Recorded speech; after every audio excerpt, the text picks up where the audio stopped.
Hi YouTube, hi everybody. Welcome to the Stratosphere Studio. It is let's see. Oh, it's a little late start today. It is the 9th of February. How is that possible? But anyway, we're here and it's good to be here and got some good news and things that have been kind of hanging over my head for a while lately. But anyway, yeah. It looks like I've disappointed some people on YouTube, and that genuinely bothers me. I really genuinely bothers me.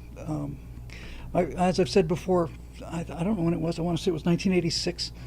Somewhere around 1986, my schedule got knocked back by like half an hour, and I've just not been able to catch up since then. No matter what, no matter how hard I try. But anyway, let me turn off the monetization on YouTube, and we will get down to business. So, yes, I have good news, happy news about the whole family thing. So, thank you for all your concern about that. Let me just get this done right quick here. I won't get these Fargan commercials on here. Yeah, you can go off. Save. Back. That's you.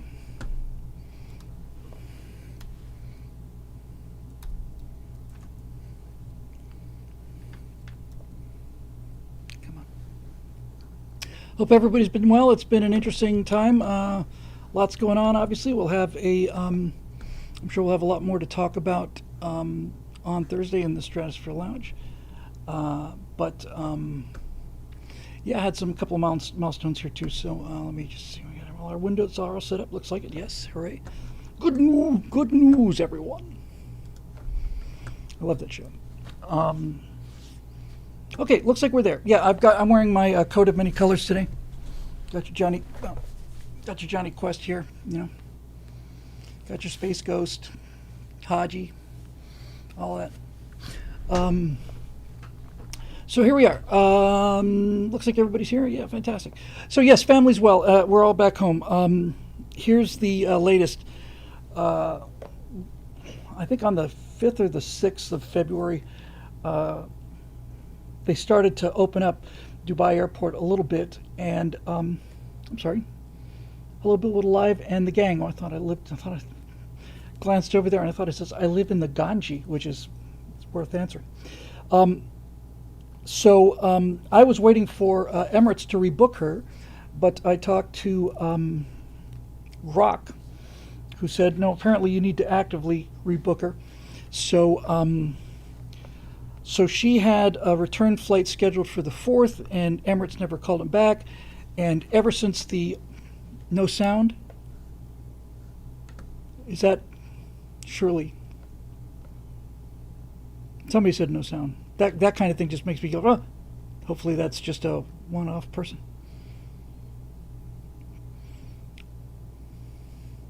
Far Harbor Channel with a $50 super chat says the Common Sense Resistant March is on. Hooray! Thank you. Thank you very much. It's good to hear that name again. And thanks very much for that. It's very generous of you. Okay, so here's what happened. So she had a return trip scheduled on the 4th. That had all been canceled. She got a notice saying it was canceled. And I thought she was going to be, that Emirates would contact her and rebook her. But Grok said, no, you really need to just try and rebook. So I bought her a second ticket back out of there. It ended up costing about $2,000, but some of those tickets out of there were $9,000. And I just wanted her out of there. So I kept trying to get her out to Los Angeles, and we just couldn't find anything until, like the 12th or something. It's only the 9th today. And Natasha was just getting completely stressed out over these air raids and explosions and stuff. So I just, punched another ticket, just worry about that later. As it turns out, we're going to get that refunded, which is good. So, as I said, I talked to Grok, and I had the good sense to say, what is Emirates' most popular exit destination in the U.S.? And it turns out it was San Francisco. So once I tried booking her into San Francisco instead of into Los Angeles, I was able to get her out the next day. So we did that, and then of course we had to wait for Diana to get her flight back to Sochi, and this is where the story gets interesting, as if it wasn't interesting enough already. So it's hard to say yesterday. It was yesterday for me, but they're 12 hours ahead of us, so a day and a half ago, on the 8th over there, while it was still the 7th here. Natasha took off. I have a flight tracker. Did I say 2,000 grand? Sorry. Sorry, 2,000 grand? Yeah, no, I didn't have 2,000 grand. 2 grand. So she finally got off the ground, and I'm tracking her on the flight tracker, and I see her climbing out of, off of the tip of the peninsula there and heading north, and that was a happy feeling. So that was great. Oh, YouTube be messing with me. And as it turns out, she just went due north. She flew directly over the North Pole, near as I can tell, directly over, straight up and straight down the other side. So I'm watching her coming back, and then I'm keeping my eye on Diana for her, because she's got intermittent Wi-Fi in the air. And finally, 5-6 hours after Natasha takes off, looks like Diana's plane is taking off, and it shows up. Finally, I catch it on the flight tracker. I see that thing coming out of Dubai. It starts heading north. They had to do a refueling stop somewhere in Egypt, even though it's well within the range of I guess it's an A320 or something, to Sochi. So everything's great. And at 1:20 yesterday, 1:20 Pacific time, about 30-40 minutes before Natasha landed, I got on a jet and just flew up to San Francisco just to meet her there, because by this point she was just completely cooked, and she'd never been to San Francisco before, and I didn't need her running around, coming out of customs and trying to figure out where to get the next. So I just went up. So thank you very much. Good to see you there, Nathan, Nathaniel. So anyway, about half an hour before she lands, I'm sending her screen grabs to show her where Diana's flight is, and she says, "Can you zoom in on that?" So I go to check it again, literally 15 seconds after I checked it last time, and the jet's gone. It's just not there. Okay, some kind of intermittent thing or so on. So Natasha lands, and I'm waiting for her, and I'm walking around San Francisco airport, and I'm, we're waiting in customs, and I'm checking, and there's no sign of that flight of hers. I watched it in the air, watched it fly up over Jordan, and somewhere over Jordan, the thing just disappeared. So I asked Grok about this, and Grok says it's not uncommon for jets heading into Russia. I don't know if they really turn their transponders off or whether the reporting of it goes down, but in any event, they said loss of tracking signal happens fairly frequently there. And as I zoomed out, I realized there was a line that ran across the bottom of the Black Sea. Everything below that had air traffic, but all of southern Russia was just empty, nothing, zero. And so I thought, that was good. And so, Natasha's worried, and by the time we're 8 hours after the plane took off, I'm starting to get a little worried. And constantly Grok is saying no reports of any emergencies, no reports of any, none of that stuff. So what we ended up finding out was we got back home at about 7 p.m. last night, and still nothing. And then we did get one call from her that she missed, that came through at 5:30. So we finally heard from her at 5:30, and that was really helped calm us down an awful lot. But the short form was, she was delayed 2 hours getting out of Dubai because of drone attacks on Dubai. And then once they got to the Red Sea, they couldn't land at Sochi because Sochi was under air raid alert from Ukrainian drones. So they had to divert to Mineralnie. It's about 200 miles further inland. And they sat on the ground there for 2 hours. We didn't know this because we weren't hearing anything. And finally she got another message out, and right around midnight our time last night, Diana got back to Sochi after, it should have been a 3-hour flight, and she was traveling probably 12, 13 hours. What we found out was that the Russian government has instituted new rules for its citizens who travel abroad. And one of those new rules is, when you come back to Russia, if you're a Russian national and you have the audacity to leave the Rodina, when you come back, they they block your phone for 24 hours. Just block it. So she couldn't call. She must have been more nervous than Natasha was because it's horrible when you know that somebody's waiting to hear from you and you can't call them, and you realize now they're really getting scared. We're out of contact for like 7-8 hours. But yeah, the Russian government apparently just slapped that on everybody. Everybody who came back, you get your phone blocked for 24 hours just to, beatings will continue until morale improves. Yeah, man, it's really, really stressful. So as it turns out, and I didn't know this was a bit of relief. I knew that Sochi airport was being shut down like continuously. Like we were worried about getting her to Dubai. This is before the thing happened in Iran. And so there were delays getting out of Sochi to Dubai. And we thought she might have delays getting back in. But yeah, so Sochi airport was constantly under air raid warnings. I think the airport was actually hit twice. I think there was a minor fuel station there. What I found out last night, which was actually a relief for me, is that all of the air raid sirens that go off at Sochi, which is pretty much every night now, and all the closures of Sochi airport is not because Sochi's being targeted. It's because there's a lot of like oil pipelines and other things in Krasnodar, which are close enough to the airport so that they have to basically, run the air raid sirens through Sochi, which is a resort town. I mean, there's no. I told Natasha at the beginning of the Ukraine war, she was 400 miles away from the front. There's no way Ukraine is going to hit Sochi. If Ukraine's going to hit anybody, they're going to hit, Moscow or somebody like that, or Sevastopol or something. But then they hit Sochi. It's like, great. So, anyway, they're both home, and that was a interesting vacation. It's really tragic, obviously it's tragic, for a second, I mean, it's tragic in the capital T tragic. But she said that Dubai was like one of the best places she'd ever been. She just loved it there.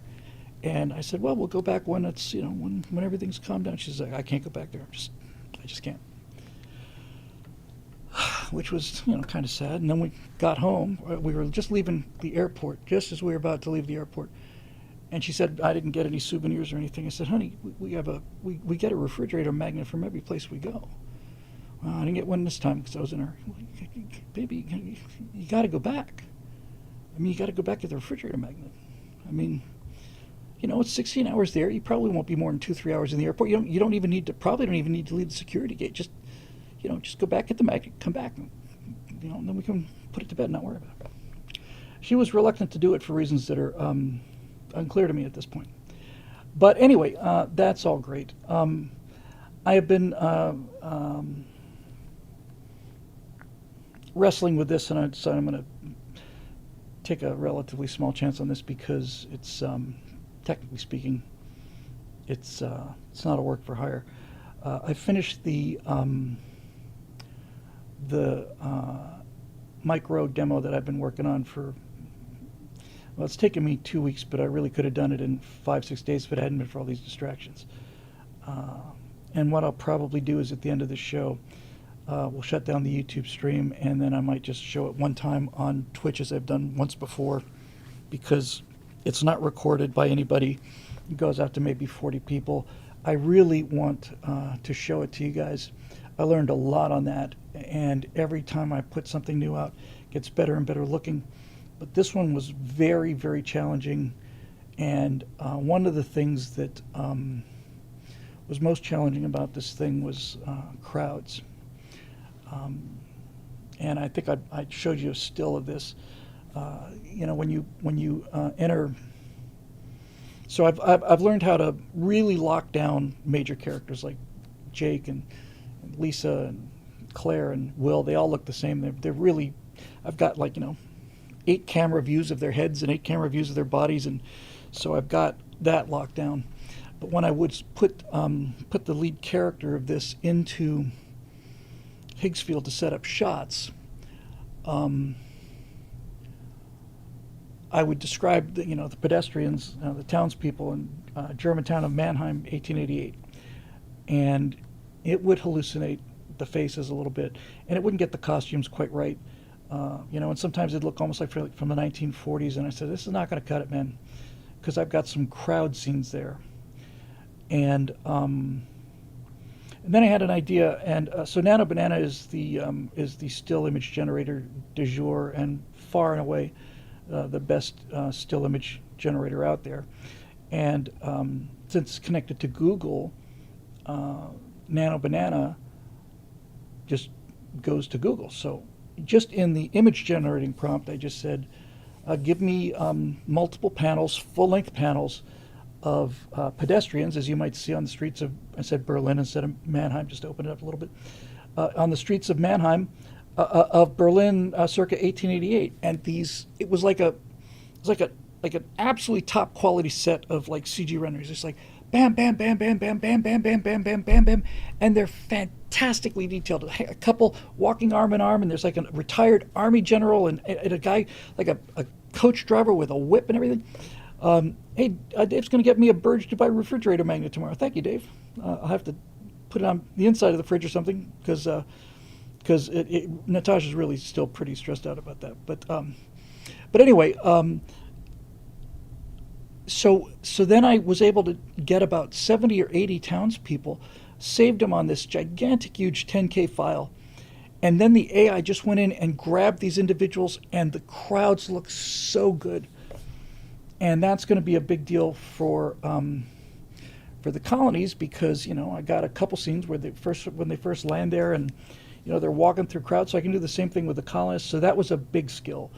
I also got a lot of practice using kind of like nested characters in Higgs Field. So I would do like, for example, if I were to take Jake, I could have like 5 or 6 different close-ups of his face, 5 or 6 different positions on his body, save that whole thing as one picture, load the pictures into Higgs Field separately, and then call that Jake. And every time it summons Jake, it brings in all of these reference frames automatically, and that's wonderful.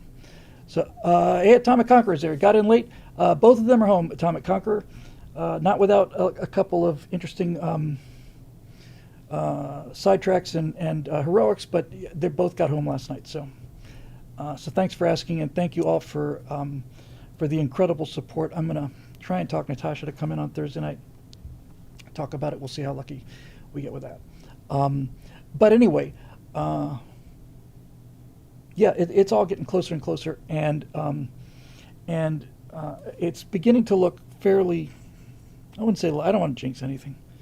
I think it looks great, and given the fact that this particular flashback set happens in 1888 in Germany, I think any one of these shots would cost more than what they would spend for the whole to do the whole recreation, live action. So we'll see. But if that happens, then we might have ourselves like an actual studio here, and we can be cranking out all kinds of cool things. Yeah, it'd be fun. That's a great idea. FN Geek says you could have Major Mace Mattingly as an Easter egg. You could have the 4 guys walking down the concourse and just pass them. That'd be really cool. Although I'm going to use them actually in the colonies. So good news for the colonies, and if we get this, then we can start hiring some AI artists, and I can move up the pyramid, so I'm not having to do everything, and then and the less of everything I have to do, the more stuff I can do. I've got a bunch of unanswered emails, by the way. I got a bunch that I owe Air Techie and a bunch of other people. I've got an email about making somebody offered to make the model of the 3D solar system. I'm going to answer that hopefully as soon as I get off of the show tonight, because I need all of these things. And it's just been the last 8-9 days have just been a complete wash. Just up all night, talking with Natasha and getting stuff done. So there you go. Yeah, we could probably take a look at that, Dave. Natasha's channel does some amazing, sexy fashion things. Do I still have that loaded as on my clipboard? Hang on, I might. Yes. Here's Natasha's hot channel for fashion and She goes in an entirely different direction than I do. I was able to get real emotions out of this thing I did for Mike, and I'm very happy with that. And Natasha was kind of blown away by it too, so that's great. So I don't have anything to show tonight, but I did realize at the end of the day today, somewhere around 3 o'clock and stuff, I just said, oh, I can get back to the colonies full time again. So that was a good feeling. And I'll do some more work on those tonight. And I'm sure by next Monday we'll have some like next level stuff, because I'm just getting better and better at this stuff. And it's time to start, putting out actual huge footage. Well, thank you for the sub there, Dog-Faced Pony Soldier. That's very nice of you. Anyway, yeah, we'll talk on Thursday about the whole, Iran thing.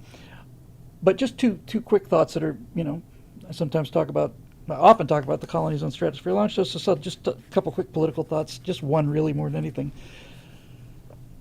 I heard that, when you hear it through certain channels, it's like Trump is apparently not content to having conquered the world. He now has set his plans on conquering Cuba against their will, and then putting troops ashore to steal Greenland against their will and all that. When I got back, I saw that what was apparently happening is that the Cuban people are basically singing the national anthem and waving American flags and saying, "Hey, President Trump, what about us? You kind of want to come and knock our regime over too?" Today I heard the first time I heard the term freedom fever kind of sweeping the world, and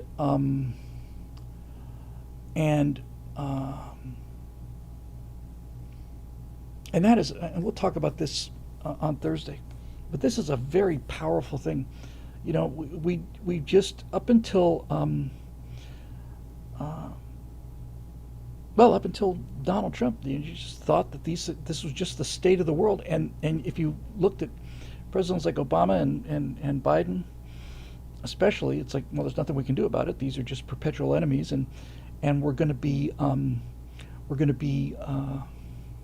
this is just the way it is. We're just going to have to live with this forever. We're going to have to live with Islamic regimes and terror regimes. We're going to have to live with China's ongoing militarism, and we're going to probably have to fight them over Taiwan and all the rest of it. And all of a sudden, this guy comes along and just says, "No, I don't think so." It's very much like Reagan. What are your plans for the Cold War, Mr. President? I'm going to end the Cold War. How are you going to do that? We're going to win it. And so this kind of grand strategy thing, China gets a lot of its oil from Venezuela and got a lot of its oil from Iran. 90% of Iran's oil exports went to China. And he's basically shutting down our chief political rival without having fired a shot at him. And now Cuba is like saying, well, we want some freedom too. Okay. I'm very, I really don't mind, especially given the way we, money not being money anymore.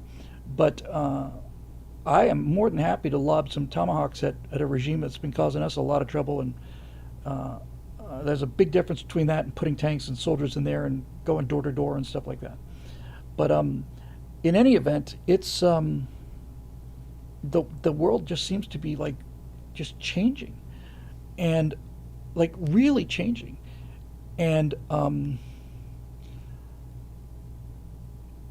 I think I've heard some analysts say that China especially is just gobsmacked that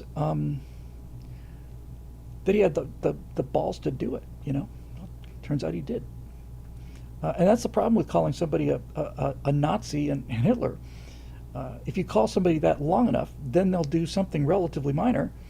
What's the worst that's going to happen to him?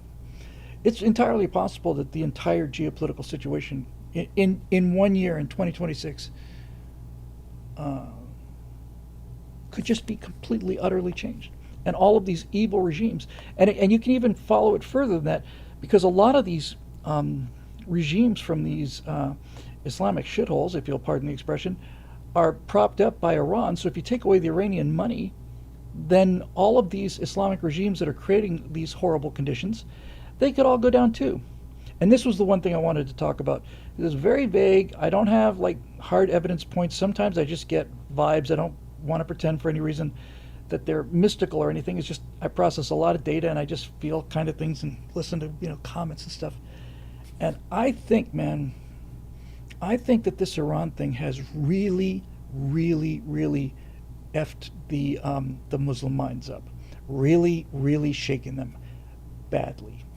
Um, they're so confident in Europe that they're just looting a corpse. That's the way they look at it. That's the way the Europeans look at it. They're just looting a corpse, and then all of a sudden, this frickin' Titan just strides across the Atlantic Ocean, just knocking this stuff out of the way, and I think it's really, playing with their head a lot, and I think it's doing some good things for us too. Apparently, Trump's numbers among Republicans are 86% favorable. If he wraps this thing up in another week or two and they're out of there, it's like, oh, I remember. We live in the most powerful country in the world. I remember now. Kamala Harris is, they've been running this clip a lot. When she was running for president, so Madam Vice President, what would your word be? What would your message be to the mullahs in Iran, in terms of, expansionism and nuclear weapons and all the rest of it? She just says, don't. Apparently, Joe came up with that. That's your entire foreign policy for Iran, Madam Vice President? Just the one word? Don't. Okay? And then Trump is at a rally and he's asked what he's going to do about Iran. He says, I'm going to bomb the shit out of him. And it works, man. It works. It works.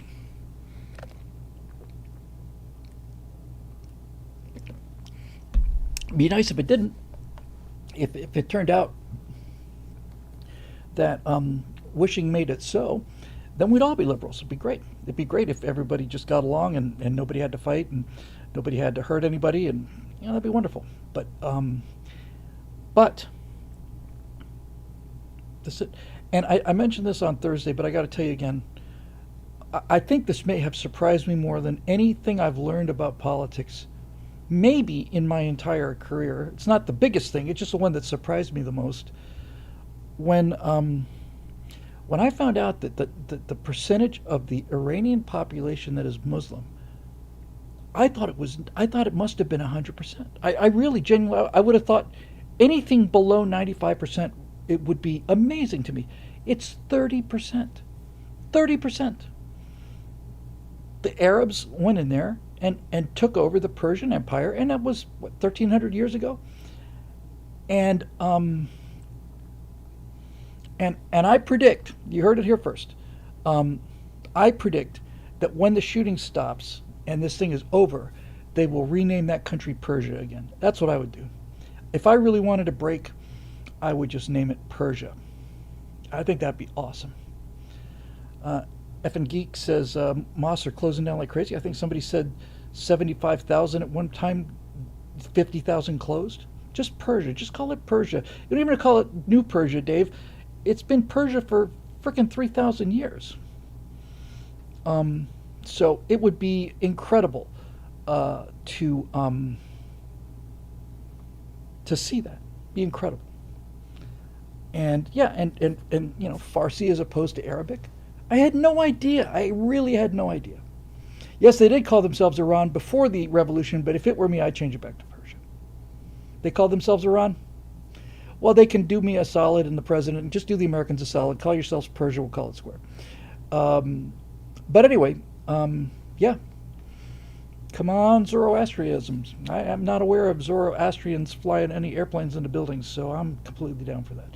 But I really get the sense, man, that just this broad kind of sense that that Islam is taking a pasting psychologically, just really taking a pasting. And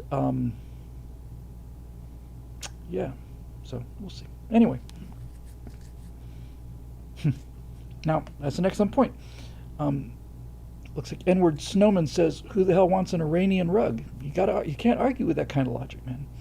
You just cannot argue with it. So, I didn't know how America was going to react to this. I thought, it's going to go one way or another. But it looks like that this might actually help the midterms. In fact, it might have saved the midterms. if he can pull off freedom in Venezuela, Iran, and Cuba in, you know, 6 months, 7 months. And I'm the GOP. Of course, I'm not, because if I was, we'd never lose another election again. But if I was in charge of GOP messaging come the midterms, I would just show nothing but jubilant crowds of Venezuelans and Iranians and Cubans waving American flags, singing the national anthem, praising President Trump, freedom. I'd show women throwing their burqas off and putting on mini skirts. I would go at it real hard. I'd go at this freedom thing real hard. In any event, it's interesting. Yeah, and as Dave Big Boutte points out, it's the 250th anniversary of America. So there you go. There you go.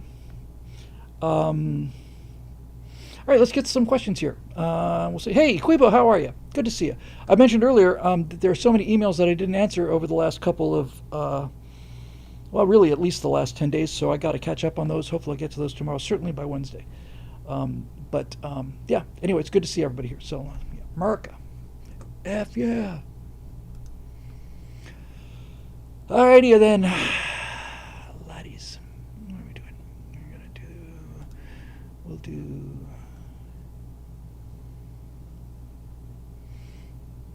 We'll do this. Why don't we?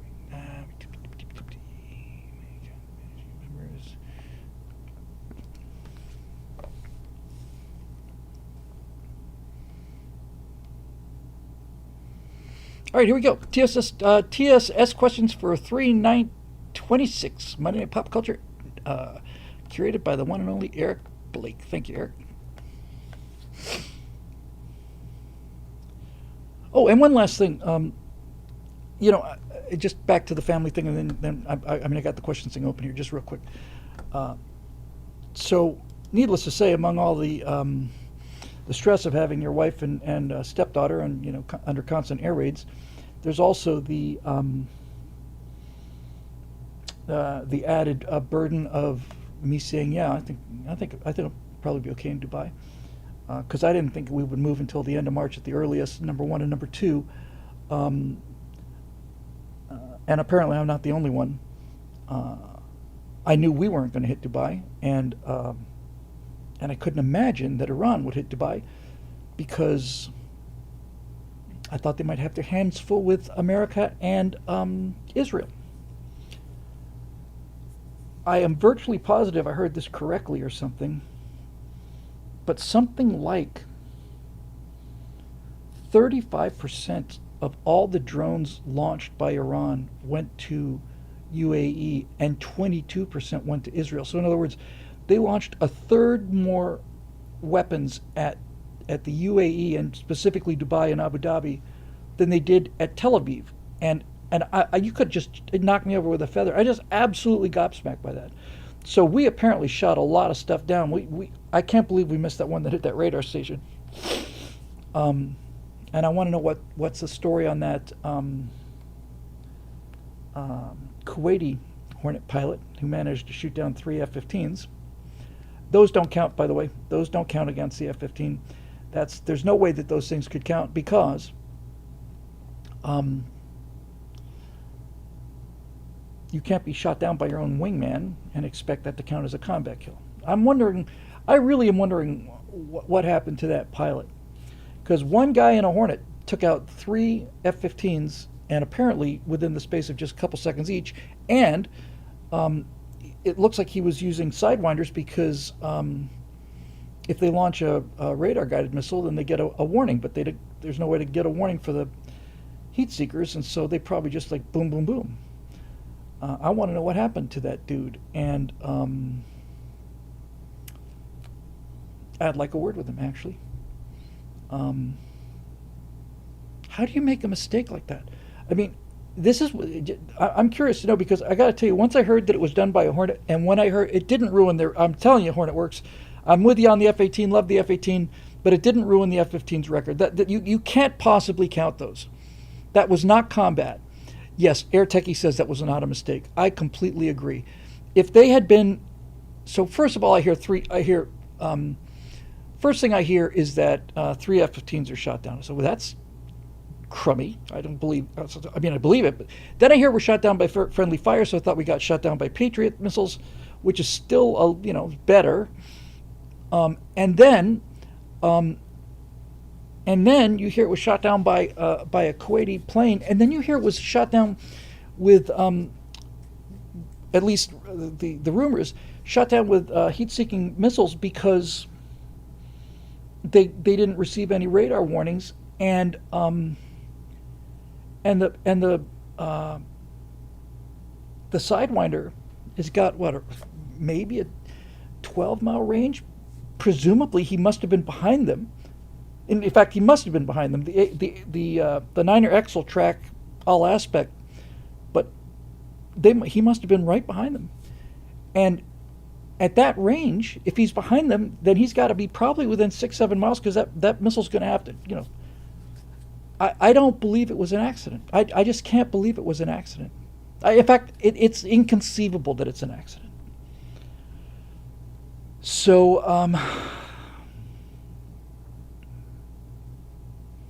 I'd like to have a little talk with that Kuwaiti pilot. I'd like to have a little talk with the government of Kuwait as well. Air Techie says he was in visual range and had to select heat seekers. Yeah, that you don't get a BVR kill on a F-15 with a heater. And who knows? Quibo with the question here again on a writer note.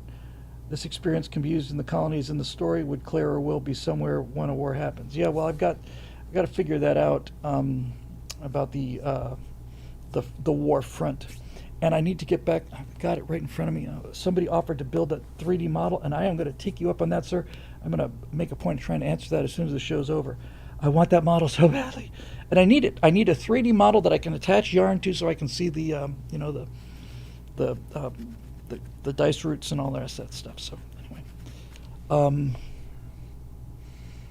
yeah, they threw something like, I think they threw something like 800 drones or something, and missiles at UAE. Makes me feel a little better about the radar too. I just thought they were just sitting there like la la la, nothing gonna happen to us. Natasha did describe seeing a destroyer off the coast after the first time Dubai got hit, and then she heard the close-in weapon systems a couple times. But anyway, so that's that. All right, here we go. We got a Marusha Dark.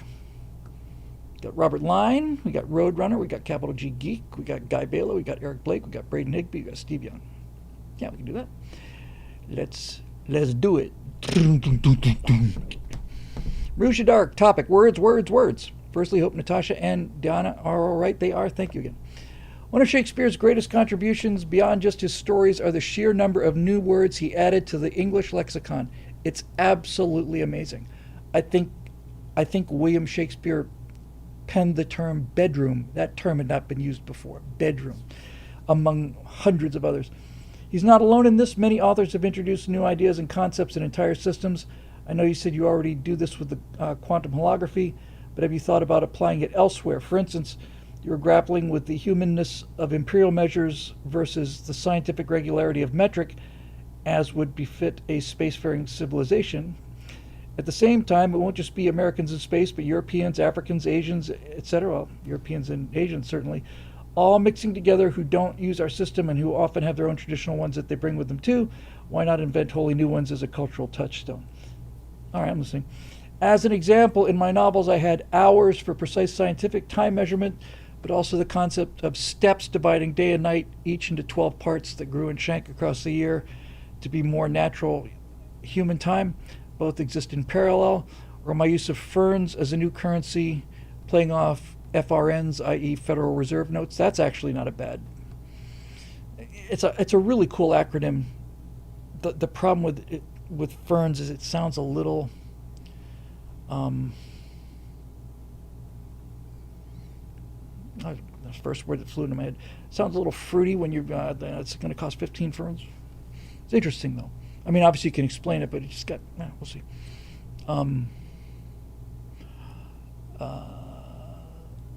I would apply this to swearing too. This is an interesting point, and that he's about to get to, because I need to talk about this. Since it's a polytheistic society, instead of saying, well, I wouldn't say it's polytheistic, but okay. Instead of saying God damn it or Jesus Christ, they say God redeem us as part of the Redeemite religion. Mandalorian did this with Dank Farrik as a family-friendly swear. Game of Thrones had 7 hells. Harry Potter had Mudblood and the Deadwood. And Spartacus TV shows had many creative, almost Shakespearean forms of swearing that I'll not utter here. If you think you can invent your own words, it can solve a lot of problems while also serving as a unique selling point to differentiate and identify it from other works. What do you think? Also, on a related note, since I have you here, did you give any consideration to my email about using computer science terms and concepts for your FTL drive to leverage simulation theory? I didn't have a chance to give it a whole lot of give anything a whole lot of study in the last 8 days, Marusha. But I'll tell you this: as far as the science of the, so I'll work this question backwards. I am determined to completely scrap, at all costs, relativistic language. This is not FTL travel. They're not traveling faster than light. They are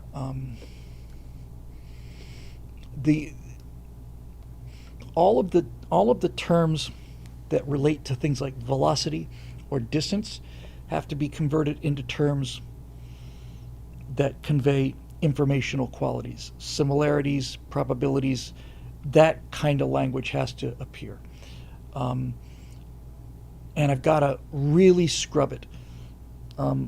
One of the things that I've written about half of is I mentioned this, I think, probably at least once before. I'm writing a tech talk on how the QFD rings work.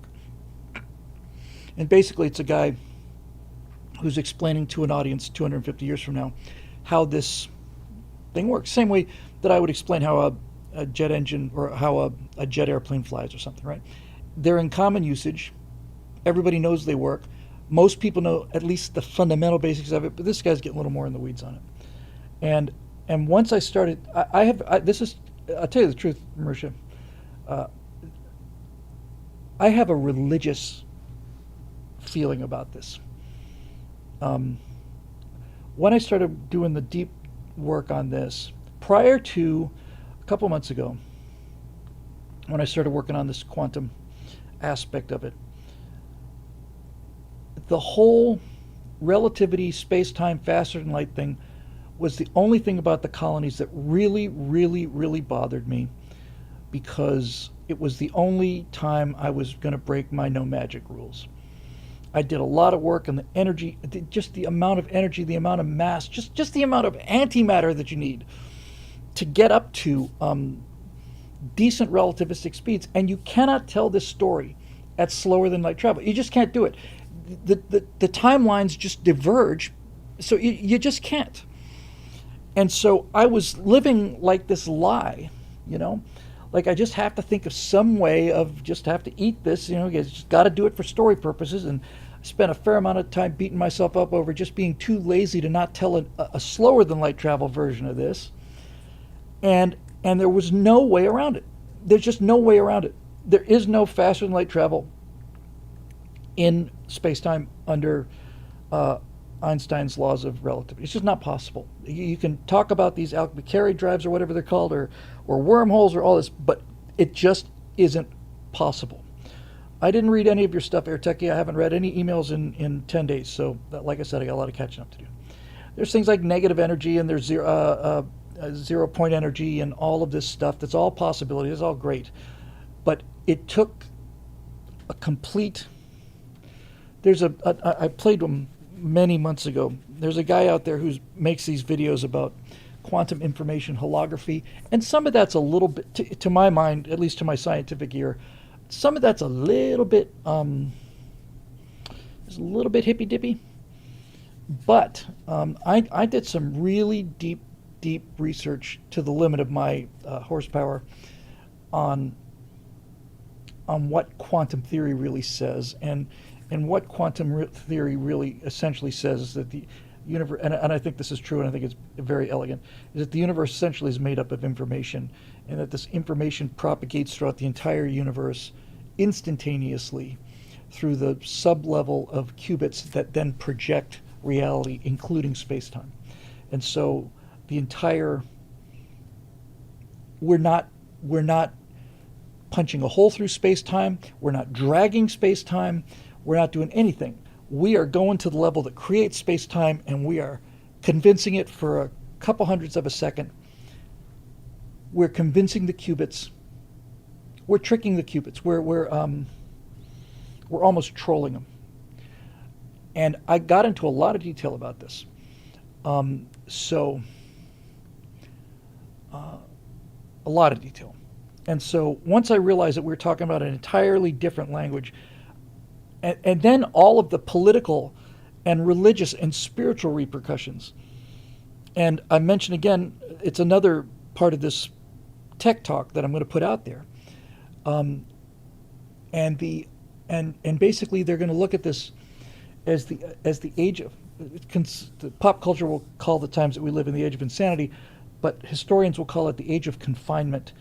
And there's a line in there that I've got this TED Talk speaker, and this, I'm actually seriously thinking that this is the one time that I may make an appearance in this thing, as you know, with my face, is during this tech talk. And they call it the age of confinement, and there's a line in there that said that Darwin opened the door, and then Einstein locked it shut behind us. That the time that we've all lived in, going back at least a century, and going forward on my timeline another century, is the only time in human history when we were confined. There's no place left to explore in the world. The solar system is open, but the solar system is boring. And what I've come to realize as an Apollo kid who grew up on things like warp drives and all the rest of it, is that over the course of time, as I've understood the physics better and better and better, and realized that there is no way around Einstein. There's no way around it. Hey, Phil, good to see you. Good to see you. There's no way around it. It's just wishful thinking to think you can travel faster than light. You can't. And I just said, well, I have to, so I'm just going to have to BS my way through it. And then all of a sudden I got down to it. It's like, no, we're not. And we're not traveling through the quantum level. We're just convincing the qubits that these two places that the qubits believe are just slightly different are in fact exactly the same, just long enough for them to project a couple of, frames of, probably be a couple of million frames of Planck time, long enough for us to transit a membrane that it's elegant and it's beautiful, and all of the language changes, all of it, and it feels so new to me. It just feels so new. And so to your question on the FTL stuff, AirTechie says he's got a case for FTL travel, and I'm sure it's an excellent case.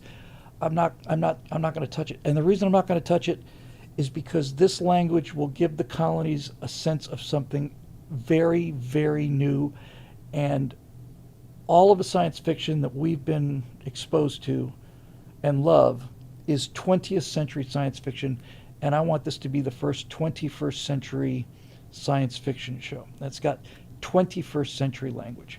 And it all comes down to probabilities and comes down to information management, error correction, quantum fingerprints, things of that nature. So in that regard, I'm going to stick with that. So there's two big issues here that you brought up, and I'd like to get your feedback on both of those. By the way, Musk came out and said that he basically just said what I said: FTL travel is impossible unless we live in a simulation. And he might be right. The simulation's another aspect to it, but I think this quantum thing at least will impress him because it's an entirely different way of thinking about the world. Tom says, are you using quantum entanglement for communication devices? No, quantum entanglement cannot be used for communication devices because science. There is no way to get the message through space-time. But I've got, no,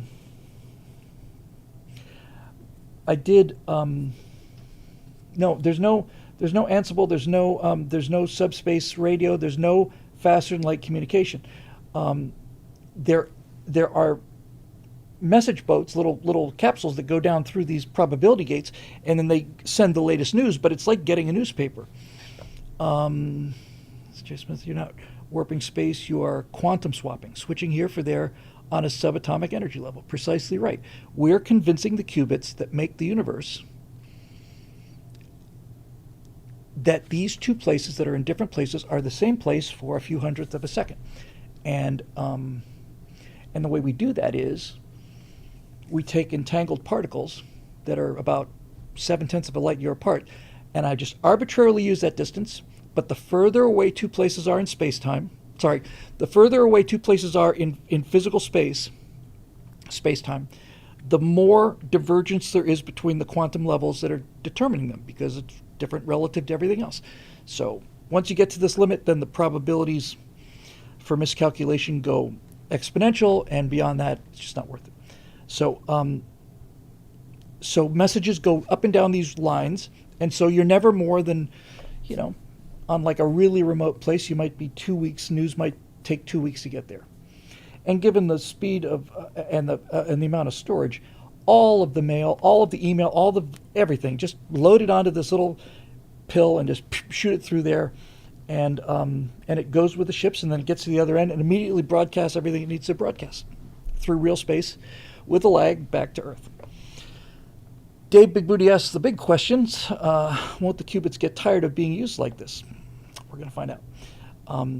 But the way I'm coming back to you here, Marisha, I'd just like to elaborate on this, because the more I elaborate on it, the more details I put in. You got to give us a 150 year advance in science. So what is basically the idea is there's going to be a magnetic membrane that exists in contained magnetic fields of entangled particles that have to be physically brought there from Earth, and they're only, the width of a human hair, so there's not a whole lot of atoms. You want the fewest number of atoms in there you can possibly get, in fact. And the whole idea is that at the moment of transition, a series of lasers, I don't think they have to be terribly high-powered lasers, but essentially this is how I'm going at it. There is entanglement. They fly some hydrogen gas out to this place that was once in a tank on Earth. These particles are entangled, and then what they do at both ends of this gate is they use lasers to hit every single hydrogen atom in that membrane. Now, that's not a whole lot of atoms compared to solid matter or air or anything, but it's got to be still, I would think, millions or something. I'd be good to know. And so what they do is they hit these atoms and get them all spinning the same way, just for that 1/10 of a second or whatever. And when all of the atoms in this entangled membrane are behaving exactly the same way in terms of spin and all the rest of it as these, then for that instant, the qubits don't know that there's any difference between these two. And if you can sneak through that door, then okay. And the reason you have to get through that in a couple hundredths of a second is because nature is, the qubits are set up, they're all connected to each other, and you can only what you're really doing is you're taking the system that creates so you got these qubits down here and you got these atoms up here, and the qubits project these atoms, they create them out, they make them based on information that's updated trillions of times a second in all their positions and all their spins. So instead of them sending the message up, by tweaking these things, it sends the message down, and then all of the error correcting information correcting substrata of the quantum level wants to put things back the way they're supposed to be, but for just a short period of time, if you apply a vast amount of energy in very tiny little places, you can actually work that system backwards to get the qubits to think they're in the same place. And so AGIR uploaded humans would only transfer through wormholes. Yes, there's no. I mean, if you wanted to beam yourself to another planet at the measly, what's the word I'm looking for? Measly, meager speed of light, then that's fine, but we don't have time to waste for that. So anyway, I've come up with a bunch of analogies that really, this is really, I think, my strongest suit is explaining things like this, and it's just got a really post 20th century feel. And that's the thing I really like about it, is that I love the physics feeling like 21st century physics. And I'm not dragging relativity with me on this. I'm not using qubits or quantum information to open a wormhole. Wormholes are space-time. We're not going through space-time. Space-time is like, in one chapter on this TED Talk, it's called, he's calling it transparent jello. That's the way I look at it. Space-time consists of transparent jello, and the faster you move through it, the more drag it creates. Space-time drag, and if you try and bore a hole in it, then you have to keep more and more energy to stop the jello from just collapsing on itself. We're just not going through this jello. We're just not going through it. So it's great. It's elegant and it's beautiful and it's really cutting-edge science, and it's a completely different vocabulary. But now to the 2 points that really matter. So there's like a larger one, and then there's a smaller one, and they're both really important. And I need your feedback on these, and I'm going to need it relatively quickly.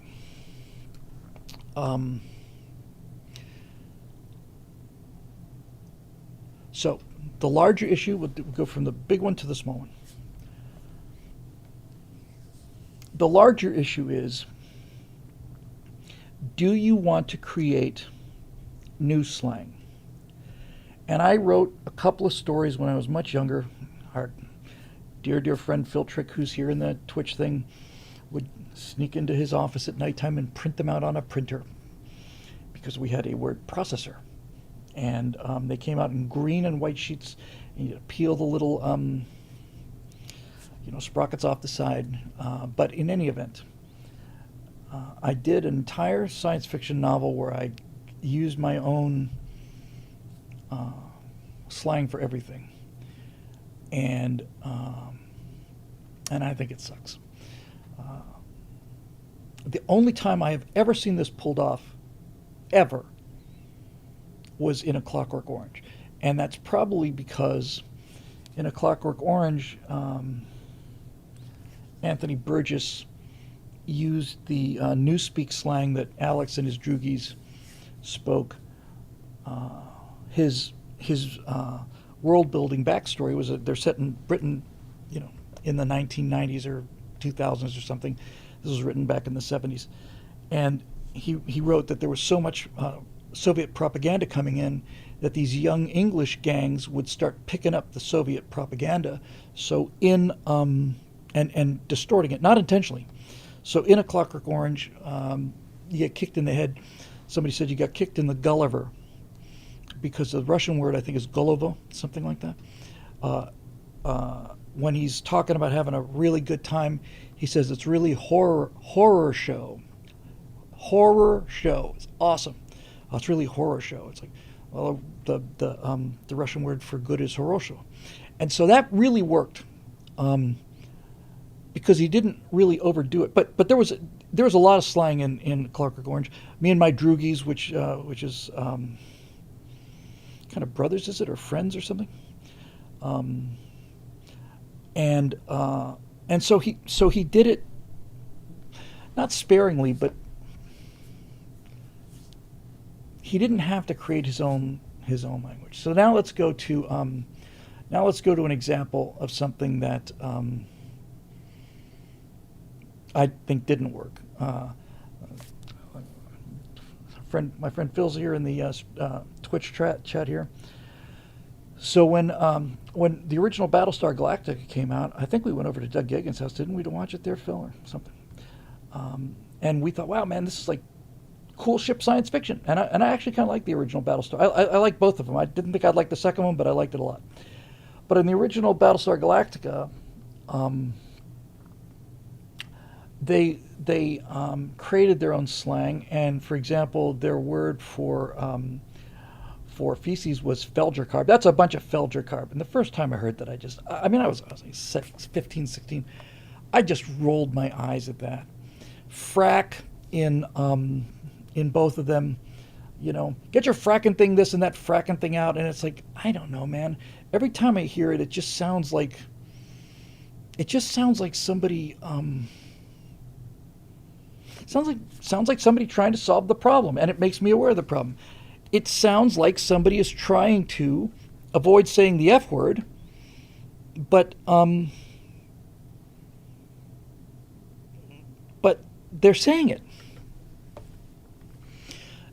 and I just never buy it. It took me absolutely out of it, completely, and it made it sound corny to me. It sounded hokey to me. Some of the things in the colonies, like for instance, this idea that what I used to call Stargate lines, I'm just calling them dice lines now. Stargate roots or Stargate, no, they're dice lines. It's all about probability. That has a kind of a natural feel to it. But when you're talking about swearing, it's tough. So now I come back once again to the one thing I am never, ever I'm never gonna solve this. I just don't know what to do. I said a big thing and a little thing. As a general rule, Marusha, obviously there'll be certain exceptions to certain things, but as a general rule, I'm not gonna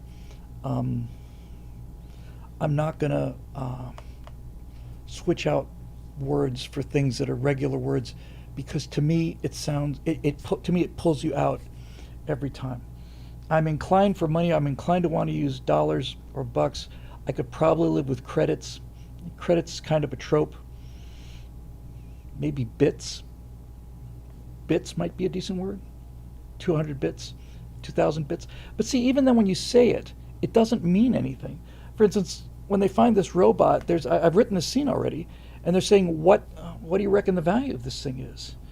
And Lisa says, well, it's used. I don't think it could be much more than 60,000, or she says 60,000 bucks or something. He says, no, it's 120,000. And if you say $120,000, it puts it into some kind of relatable perspective. Air Techie's done some work on this. I haven't had a chance to read yet, but when you talk about the price of things, it's got to feel right. So when he goes and buys fresh roses for Lisa's birthday, it's the first time we meet Jake, and it turns out that they're $350. Nobody knows if they're even going to be roses, right? But $350 for a dozen roses sounds expensive. And that's the problem I have to solve dramatically.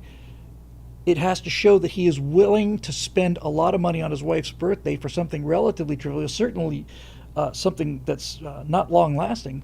Do you have a dozen real roses? Yeah, they're real roses. How much are they? $350. It's like that's highway robbery. Now, undoubtedly, by the time the colonies close, $350 for a dozen roses is going to be hilariously small amount. But you can't predict that. You've got to make it sound like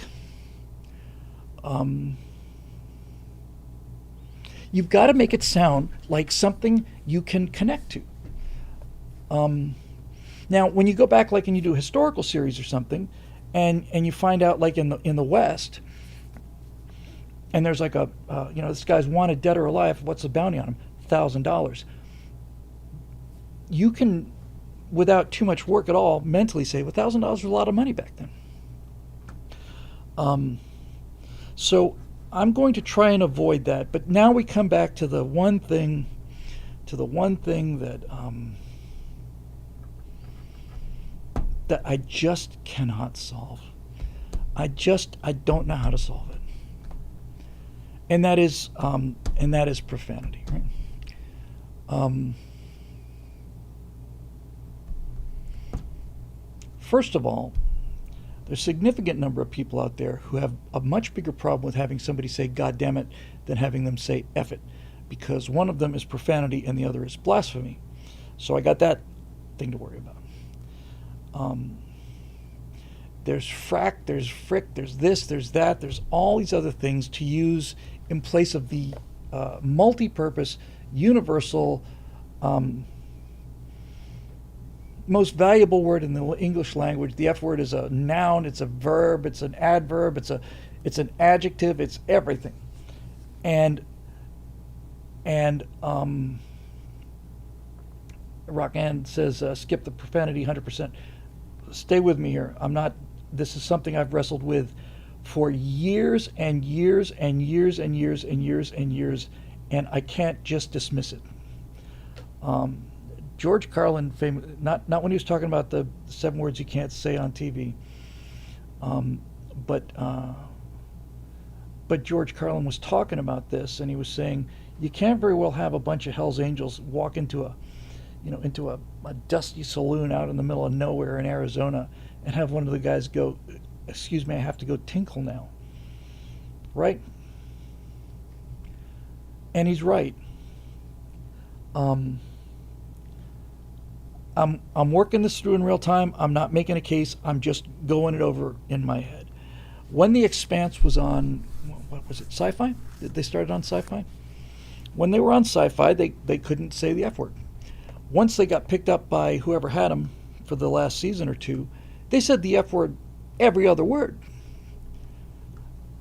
And so certainly gratuitous profanity is not something that I have any need or use for at all, because because gratuitous profanity is just lazy writing, and it's just a lazy form of a punctuation mark. It's like putting 4 punctuation marks at the end of everything. But the problem comes down to there are going to be times when people are going to have to swear, and I don't know what to do about that.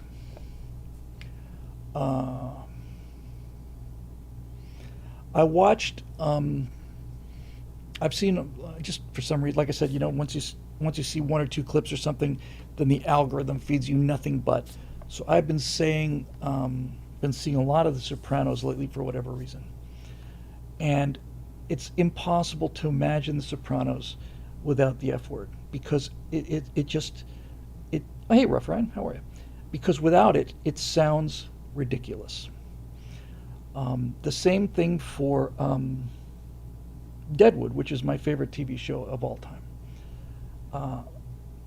That show was gratuitously profane. It was probably the most profane show on television ever. And the creator of that show, whose name escapes me, said that he was asked, did people in actual Deadwood in the 1880s or whatever, did they actually use the number of F-bombs, and the CSs and all the stuff that you use in the show? And his answer, I've mentioned this many, many, many times, because it's one of the truest things I've ever heard. He said, no, they did not say go F yourself or all the rest of it.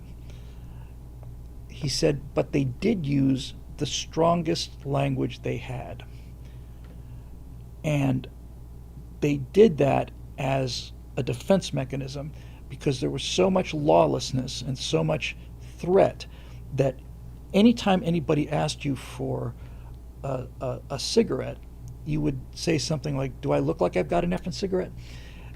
What the point he was making was that the historical people in Deadwood were using the strongest language that they had, and he said, if we write it so that the strongest language that Al Swearing had was damn you, or you can go to hell, then we would be missing the dynamic. And I thought, man, that's absolutely right. Absolutely right. So I've been up and down this road so many times. So again, I'm just going to restate some stuff just so I'm clear. Uh, Gratuitous use of profanity is lazy writing, and it is ineffective writing. Um,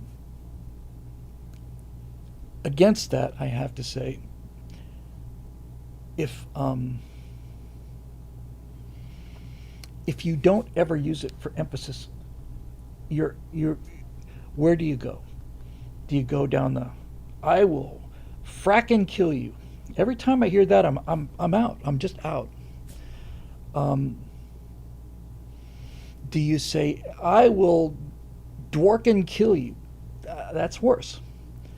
Um, so David Milch, yeah. So I kind of think I need to use it somewhat sparingly and use all profanity sparingly and make sure that the good guys don't use it unless it is an absolute for example, and I'm not putting this in here just to score points, but one of the things that I can do is I can have people like on the colony say, mind your language, you know. I can do that and be consistent. Where if somebody comes in and and runs the table up to, let's say, the F word, somebody says, watch your language, you know. Oh, okay. This is a polite society because everybody's armed. But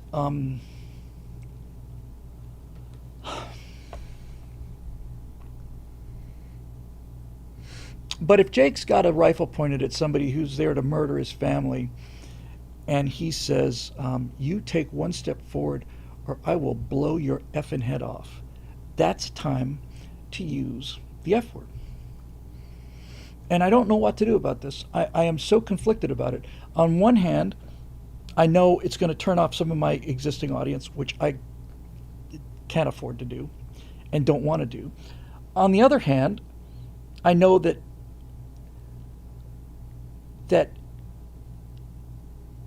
a show that is sanitized of all profanity feels like a church movie. And the third option is inventing your own curse words, which I just have never bought. So I don't know what to do about it. Now, Coffee Shinato says make different versions. And I have to tell you, I really have always liked that option. I've always liked that option, 100% liked that option, because the argument that people coming up to me and saying, Bill, we love your stuff, we love everything you're doing, but I'm just not going to play this in front of my kids. That's a devastating attack, because it's accurate, it's true, and I've always thought that was the way to do it, always, that you would have an R-rated version and a G-rated version, not even a PG-rated version. I really think, well, and by the way, I've often wondered why they didn't do that in movies. It takes time. When we're with the world of AI video, it's a simple thing to do. Battle Smurf says you fix swearing with tighter writing.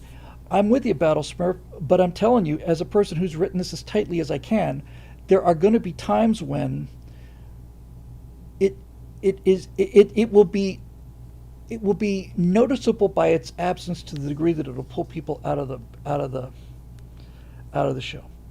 But the idea of having a G or really soft PG rated version of this appeals to me very much, and especially in the early days, when we're talking about how to distribute this thing, or a very simple thing to do. It doesn't take a whole lot of effort to fix, and we're not going to be doing it that often. But nevertheless, I got to tell you, man, honestly, that I think is the best answer. And Joseph Talbot says something here that's really interesting. Profanity reflects how articulate someone is. Precisely. That's exactly That's exactly correct. And the point I'm trying to make in sort of a kind of a roundabout way is, if you've got ignorant, violent people, you cannot replace the profanity in their language without being a Hell's Angel guy saying, I have to go tinkle now. That's the entire point. So I think probably I have still to this day not figured out a permanent plan. I'm going to have to commit to it. I think that the solution will be that the general version will have the occasional serious profanity in it. I'm going to try to keep it out of the hands of the protagonist for the most part, but it's going to be there. And then I will produce a G or certainly a PG rated version that will be available for people who want that version. And it's not going to. Everybody's seen this before. You don't see it so much anymore because of network television essentially being gone. But everybody who's my age or around my age remembers what it's like to watch any kind of a movie like let's just say The Godfather, for example. And The Godfather tonight on the ABC Sunday Night Movie, The Godfather, and you would hear these horrible, nonsensical overdubs, of him saying,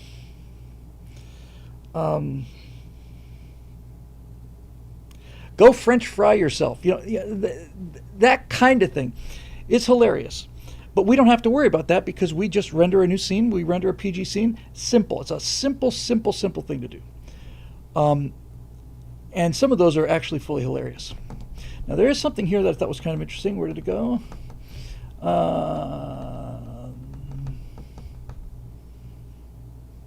Roadrunner says euphemisms instead of profanity. This is the point. There is no question. I'm telling you right now, I'm committing to this 100%. There will be a version of this that you will be able to show your kids because we're not going to use that much profanity anyway. There will be a version of it that will do that, but I'm not sure that is the version that's going to break out. Let's see. Effing Geek says, I have had it with these monkey fighting snakes on this Monday, Friday plane. Yeah, exactly. What was I going to say? At the very least, you should know I'm taking this very, very seriously, and I almost said I'm going to err on the side of civility and decency, and I had my mouth open to say that, but then the other part of my brain said, "Oh, are you gonna err on the side of civility, or are you gonna err on the side of or are you gonna err on the side of reach and authenticity to the modern ear?" I'm gonna work it out. I did the script for Cast 27, and no F-bombs in it. And I think that's probably the best line to work. I think the line is, have the good people watch their language, have the society out there watch their language, so that in those moments when, once every season or something, when the hero or whatever has to make a point, then it'll have some impact. We'll see. What's this? Was it Quibo? Don't you want to bring in a younger audience? Because I heard somebody talking about Gen Z speech. Here it is. Commonly used Gen Alpha slang. Yeah, Gen Alpha really phrases. Skibbity, I know what skibbity is. GAT, I know what that is. I know what looks maxing is. I know what a sigma is. I know what Riz is. Riz is a very cool slang word. When I understood it was short for charisma, I thought that's just a bloody cool slang word. Ohio is something weird or cringe or chaotic. Now, if I use Riz in Ohio, then in 10 years this show will be absolutely dated. So I guess the combination will be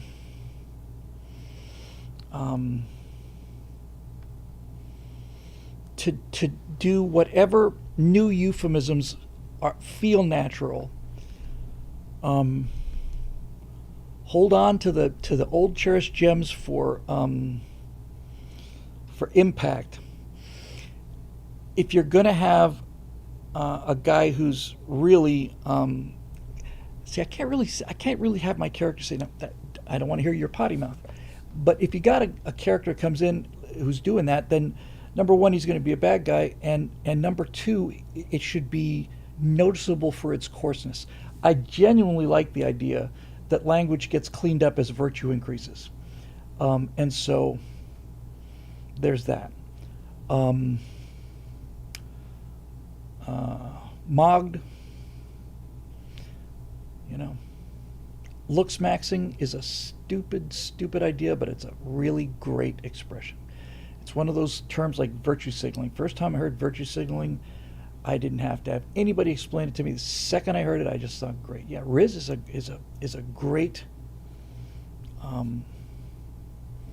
it's a great word. Now, one thing that's possible is, you know, we have aura, yeah, and a lot of these Gen Alpha terms are really pretty cool. But cool, like, so how long has that word been around? And how long has okay been around? And isn't it true that no one has ever found the source of the word okay? Nobody knows where okay came from. I know, didn't Firefly use Chinese swear words? It's interesting.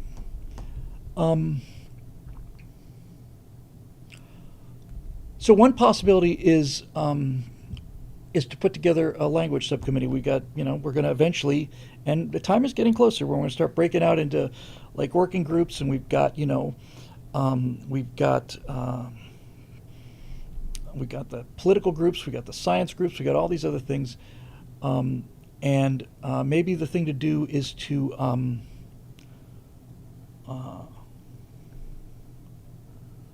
put together a language group. And if I had to guess, I would say that one would probably have the lowest PK, lowest percentage of kills. In other words, of all of the stuff that I'd like these various open source committees to come up with, I get the feeling that the language one is going to be the one that's going to be the hardest one to clear for me. However, if somebody came up with a word like Riz for me, I'd be completely down with that. I don't usually say down, but I have been lately. And a lot of it depends on, see, that, I guess that's the thing. Let's take down, for example. Yeah, I'm down with that. Okay, that means I'm okay with that. You know, it's, okay. The word has to, so down is not a new word. It's just the way it's being applied in context is a new meaning, yeah, I'm okay with that. Are you down? You going? Yeah, I'm down. So that's the kind of thing I'm looking for. Something that's exactly what I'm looking for. I want something that sounds like, it's not like, insert future word here, like space magic. That's one of the terms that I've heard on these reviews of Starfleet Academy, which apparently continues to get worse, although we really are running into the you know, it's no longer an engineering problem, it's a physics problem now, making Starfleet Academy worse. But yeah, like shiny. Geek says shiny. Shiny could be it's kind of shiny. That kind of thing I could live with. It's got to be something. It's got to be something that blends in, and it's got to be something other than Felgercarb, because that was just plain awful. Yeah, Starfleet Leering Academy. It's Starfleet Kindergarten is what it is. Glazing. I can take glazing. But I can't take glazing. Because if I use glazing and Riz, I'm telling you, 10 years from now, this is going to sound ridiculous. So you need something that's not used already, you know. Like glory would be an interesting word, you know, like throw me a little glory here, would you? Something like that. That kind of thing. So maybe we can get together a language subset and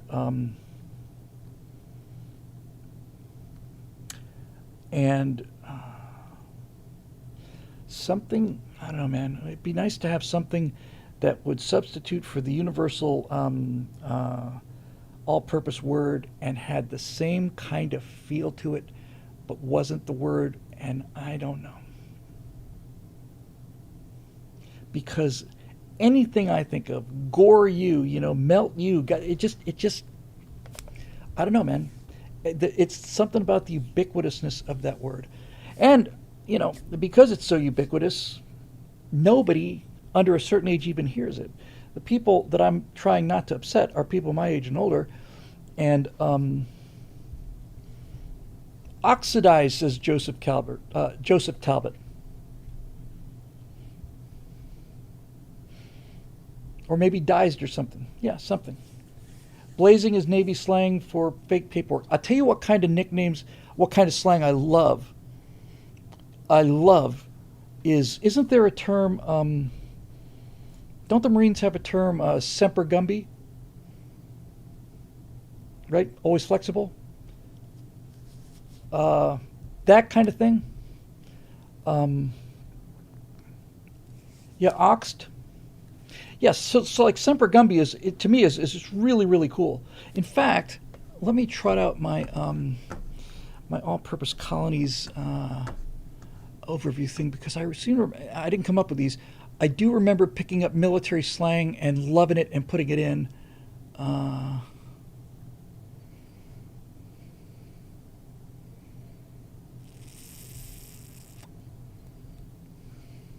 moment, please. I wrote a lot of them down in the Warriors segment. By the way, when I was flying up to San Francisco, I took my iPad with me and I was writing out the scenes for the pilot episode. And I've got the pioneers down. I think I've got I think I've got 7 or 8 scenes, separate beats with the pioneers. I've only got 3 so far for the founders, and I need a bunch of others. So I got to get my head out of the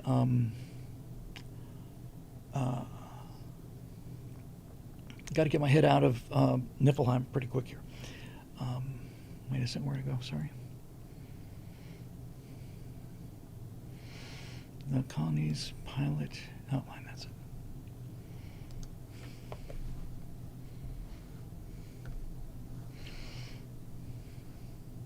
That's not it.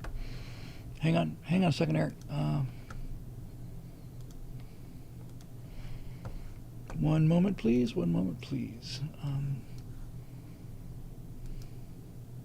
Because I do remember thinking, now this is the kind of thing I'm looking for. Come on.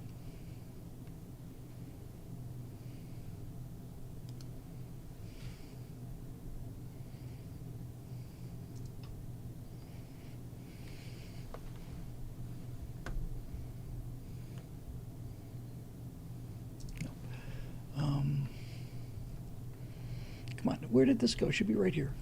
Sorry, but I hate dead air, I really do, but sometimes nothing I can do with it. Documents, yes. Where are you?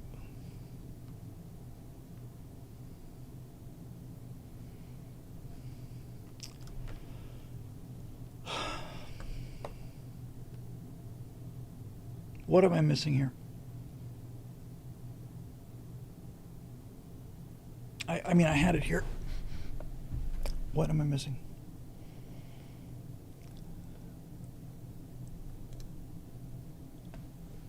That's not it.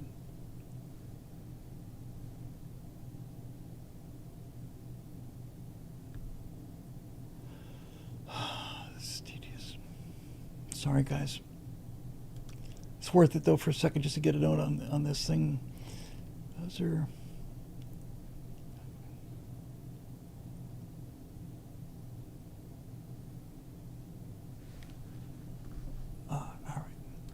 I'll just do it this way. Fine. Gonna be that way? That's fine with me. I can be that way too.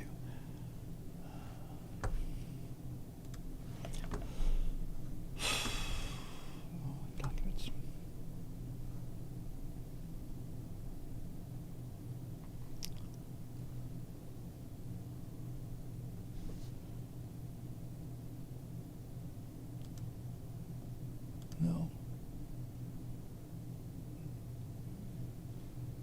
better not have misplaced this because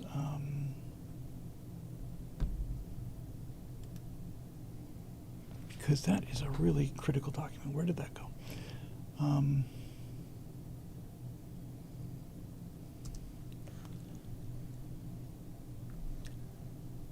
All right, I'm a little concerned here. Hang on a second.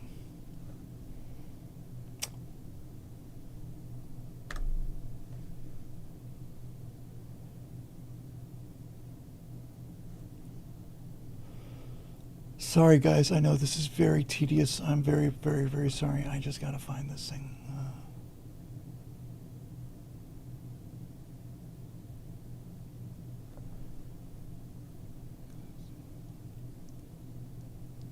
Executive function.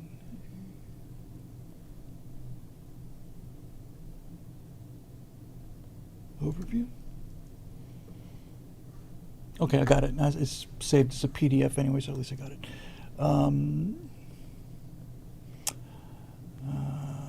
Where is it? I've got a character named who's going to be kind of the head of their military, and his name is General Warren Ricky Tick Richardson, USMC, retired.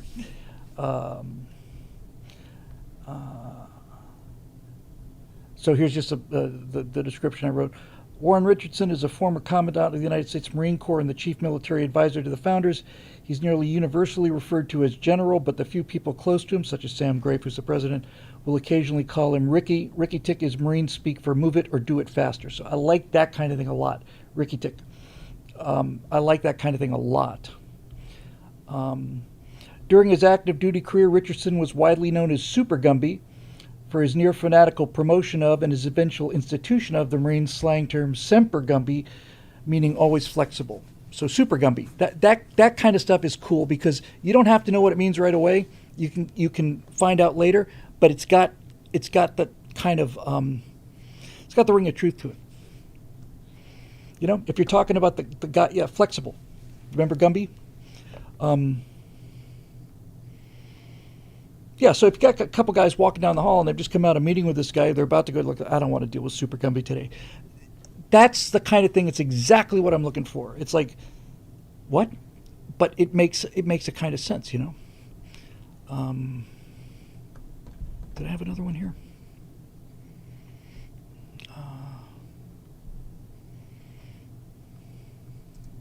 I'm going to...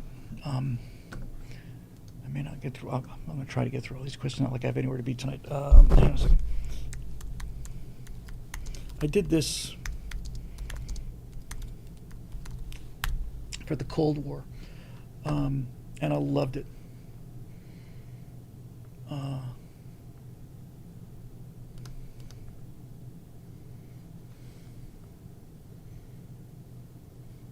One example off the top of my head is that guys, I don't know if they still say it anymore, but they used to say if they were going to bug out, they would say they would bug out at the speed of heat, which is faster than the speed of sound but slower than the speed of light. You know, we're going to get out of here at the speed of heat. I love that kind of stuff. There was a collection of terms for the aircraft. That's where I found the Great Smoking Thunderhawk, but there's one or two of them that are just really funny. Oh,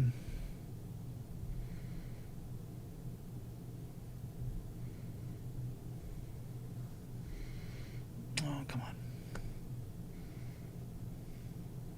It was a term for, what was it? I just never forgot it.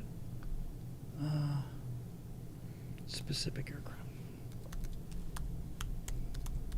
You know, like the Lead Sled, the Great Smoking Thunderhawk.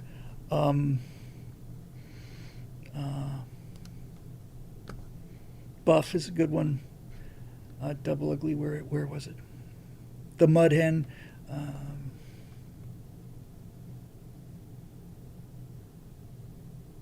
Where's the one I was looking for? Gosh darn it.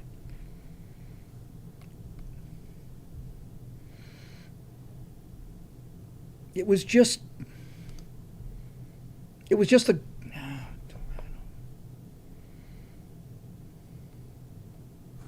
All right, well, I'm not going to waste all day looking for it. I'll find it eventually.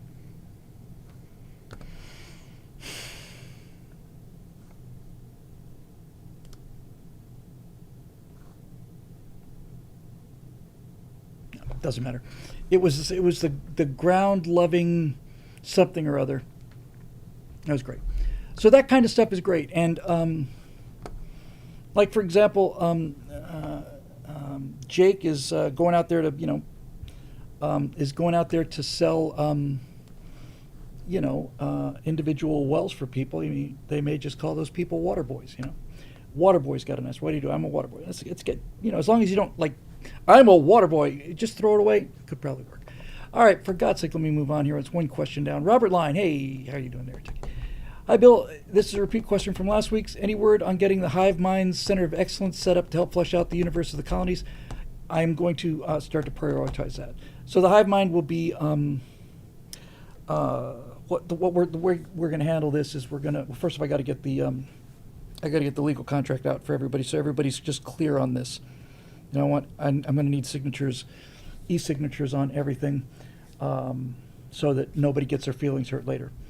This whole business about, you contribute to this and you don't own any equity and you don't get any payment. If we use this stuff in a show, you get screen credit, and it has to pass the ultimate filter, which is me, at least for the time being.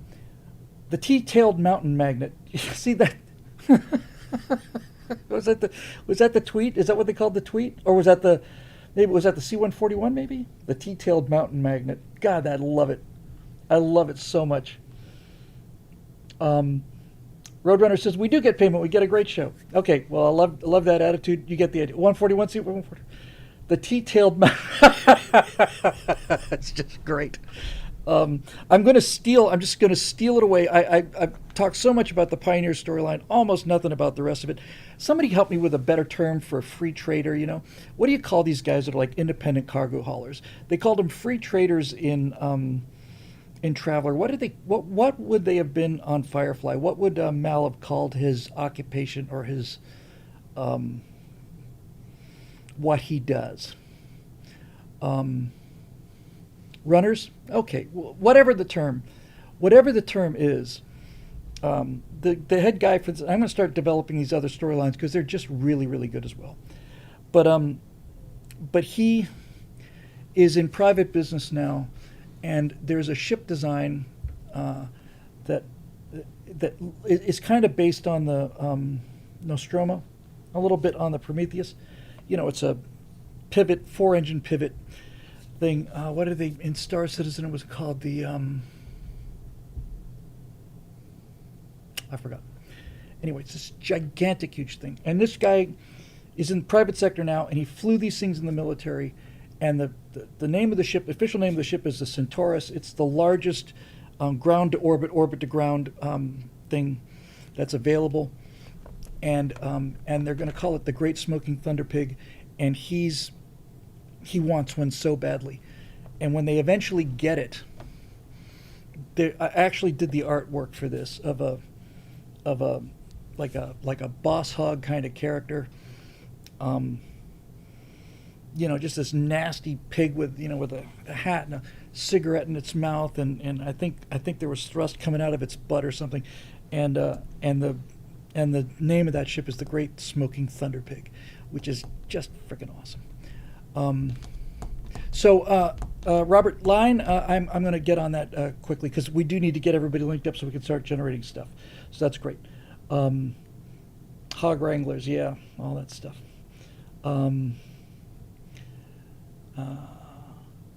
So yes, great point. We're moving on. Okay, Roadrunner. Hey, Roadrunner. Greetings, friend Bill. Hello, how are you, Roadrunner? I hate daylight savings time. The country needs to pick one time, standard or daylights, and the answer to that is daylight savings time, because this was the first time I started a show back on human time, and I looked outside and it wasn't dark. I thought, oh, it's 6 o'clock. It's not 9 o'clock. That's great. And stick with it year round. Yes, apparently this has been approved. Apparently, at least California approved it. They passed a resolution because we govern by referendums out here, and then nobody enforced it. The legislature did not pass it. One time, they moved the time. I understand it used to be for farmers and people who are early risers and all the rest of it, but to be truthful, when fall comes around and it no longer gets dark at 6:30 but 5:30, and then 2 or 3 weeks later it gets dark at 4:30. It messes me up. So yes, I'm with you. Wise American, wise Native American said that daylight savings time is like cutting the end off a blanket and sewing it onto the other end to make a longer blanket. Amen, brother. I hope and pray Natasha and Deanna are both safe at home, and hopefully you've been here from the beginning. They are. Let's see here. Got a little picture. It's classic. Oh man, I have Roadrunner always sends a picture, which is very very kind of him. But this one is the only one I just thought this is going on the feed. This is one of the best memes I've ever seen. Check this out. It's from our friend Roadrunner here.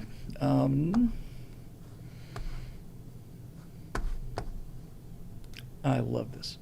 Let me just get these boxes up here, the correct boxes. And that box. It's like they're a bunch of little windows. Yeah, check this out.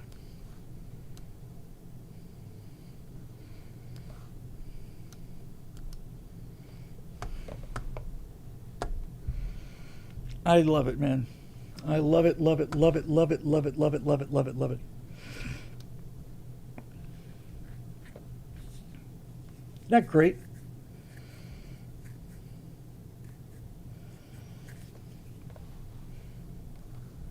That's a work of art, pal. Thank you for sending that. It's just grand.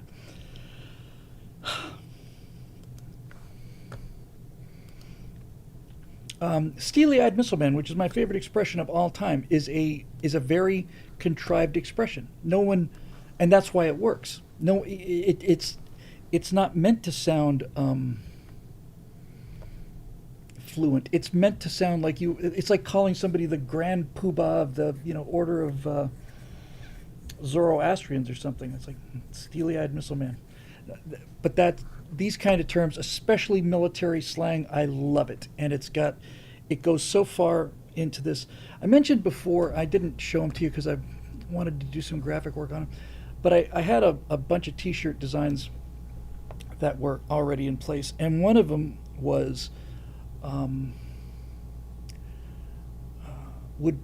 these would be like Colonies merch, the revenues from which would begin to flow immediately down the waterfall of love and prosperity. But I want to do one that's like I want the artwork to be like a 50s sci-fi pulp cover of like a housewife. Maybe she's doing like laundry on the moon or something. Got the bubble helmet, and she's got the skin tight suit and the caption above, and it would have to be in the correct font and everything. It says space-time drag ? And then try qubits, that kind of thing, and a lot of engineering kind of terms, a lot of engineering type T-shirts. Have a nominal day is one. Incompetence kills without malice is one. Warning, unknown unknowns is one, and they're not really directly connected into the specifics of the show, but they give the vibe of the show. I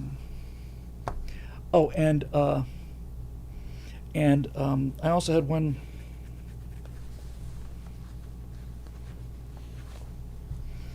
where it's like a new dad. It's like I was talking last time about. No, it was on the Backstage show. My dad bought a 1973 Mercury Marquis station wagon. It was sapphire blue, woody down the side, had power seats, hidden headlights, power windows, which weren't completely new, but they were still impressive. Had the double opening side facing seats on the back deck there. So my dad bought this 1972 Mercury Marquis station wagon, and you can find it online. It's a monster of a car. He launched jets off of the hood of that thing. I remember the thing was so wide, and about a month or two after he bought it, the Arab oil embargo hit, and we were down there in South Florida, and there were rumors that there was gas available, like at the second or third stop on the Florida Turnpike, which is like a 60-mile drive or something. Um, and So my dad came home. I've seen my dad come home angry. I've seen him come home happy. I've seen him come home, in all different moods. But this is the only time I really saw him come home was looking like he was broken. Like something broken. What's the matter, Dad? He said, well, I just did some checking. He didn't Google anything because Google was not a thing back then. He said, did some checking about our car that I just bought. Turns out that the car I bought 2 months ago, the a 1972 Mercury Marquis station wagon, has got the lowest miles per gallon of any car ever manufactured in the United States of America. It gets 7 miles to gallon in the city. I remember him being very, very, very, very upset about that. What am I looking for? Oh.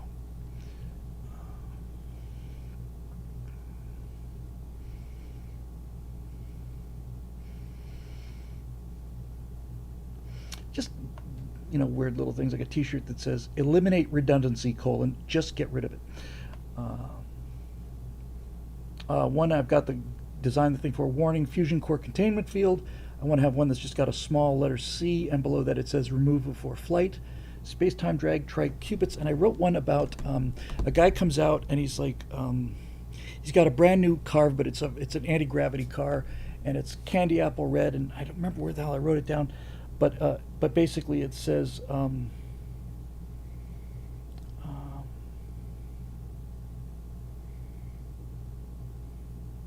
Something to the effect of it's an encabulator, and then it's got the bullet points, 100%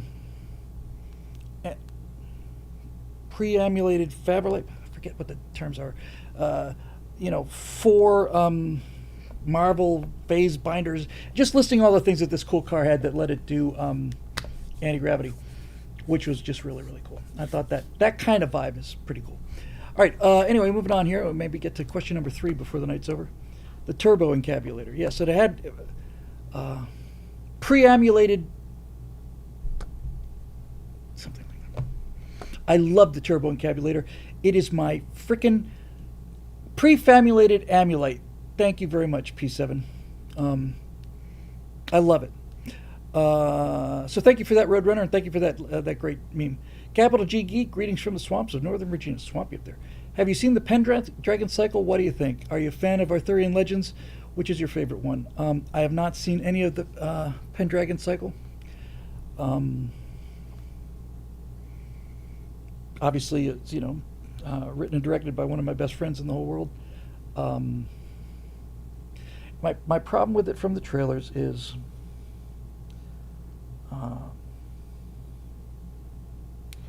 that both the casting and especially the costuming look very generic to me.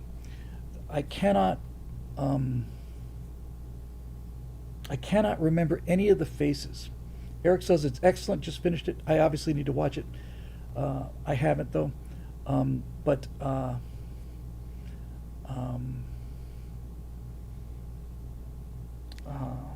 then one of the things was something prevents side fumbling.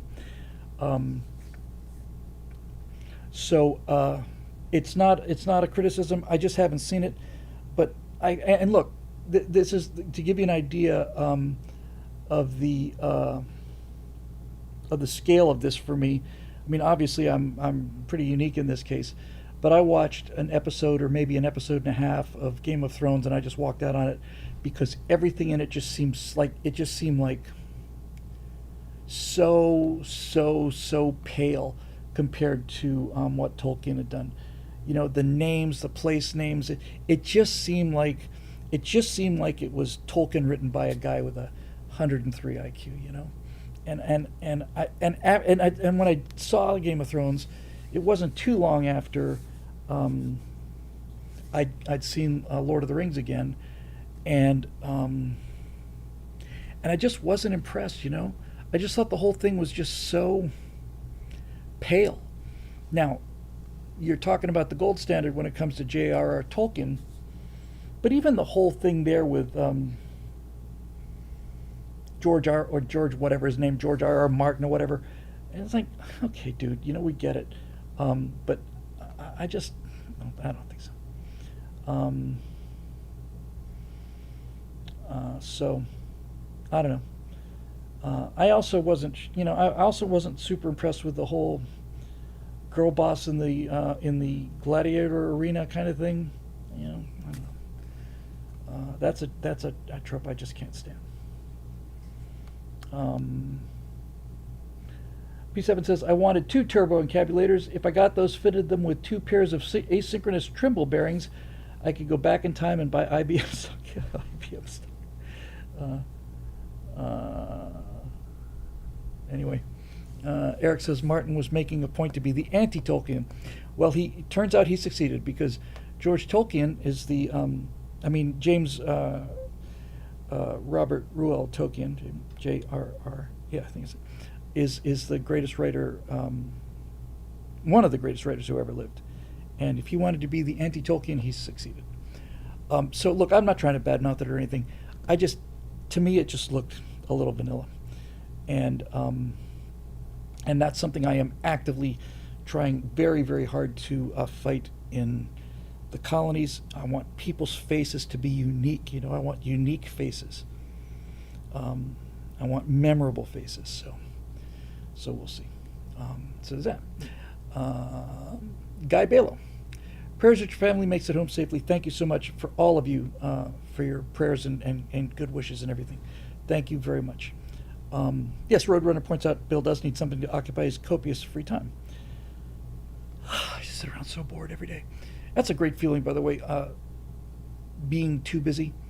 Am I the only person? I can't be, obviously. But I don't know how many of you are approximately at my age. You're standing at death's door here with your toes over the,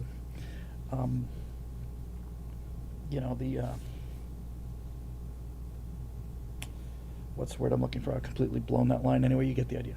But when I think back on all the years and all of the amount of time of my life that I spent bored, and that was back when I had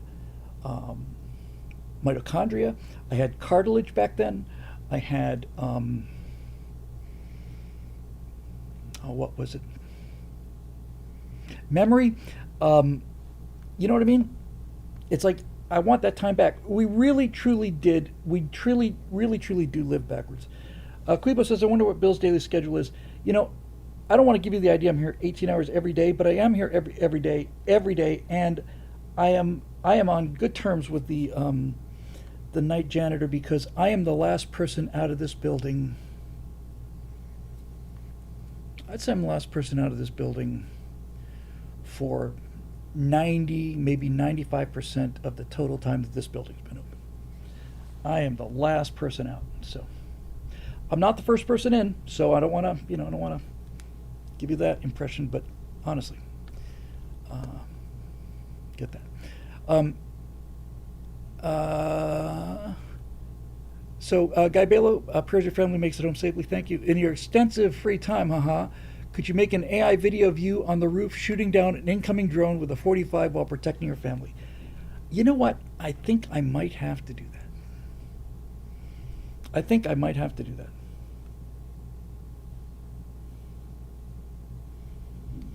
I can't do that, because if I did, I'd spend 3 days on it just to get it right. So we got Eric Blake, we got a Braden Higby, and Steve Young. Let's march through these here. I'd like to, Guy. And when we, we're actually getting very close. If we can get some kind of approval for steady income, real income, continuous real income, then we can start hiring people, and then I can do what I'm supposed to be doing, which is just writing the stuff and handing it off to people, and then Major Mathematically happens, and the truth bombs happen, and all that stuff. Right now, I've got to do every single Photoshop prep image in order to get every single villager right and all the rest of it, and we're already looking at people to kind of come in, take some of that away. So moving on. Eric Blake, tonight, the case of the Ellison Enlightenment. So, Bill, as you know, I've been a very big on the major cultural and institutional triumph of Trump's friends, the Ellisons, taking over Paramount, you dear sweet summer child, and now Warner Brothers movie studios. Oh, that takes me back. Now we can focus on the left's weeping and gnashing of teeth over CNN now being in our hands another day, so let's focus on the movie side. David Ellison has says he wants to shoot for both studios, providing at least 15 theatrical releases per year apiece. Now, as we've noted, Rome wasn't built in a day, but nonetheless, the idea of at least 30 big screen films a year, hopefully of good quality, that at the very least don't insult our side is very stimulating at least. Needless to say, the stream can only happen if we have enough filmmakers on our side who can get the attention Paramount and or Warner Brothers attention of. So what do you see on that, Bill? We often see conservative artists insisting there's a lot of us, just no infrastructure to let us be seen. Well, I'd say that infrastructure is finally getting built. What say you? Okay. It's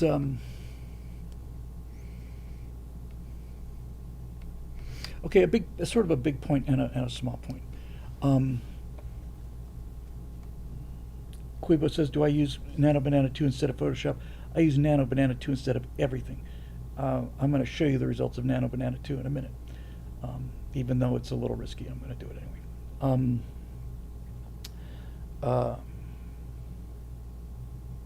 So where do we start with this? Okay, first of all, Eric, I was half kidding about how quaint, a movie studio.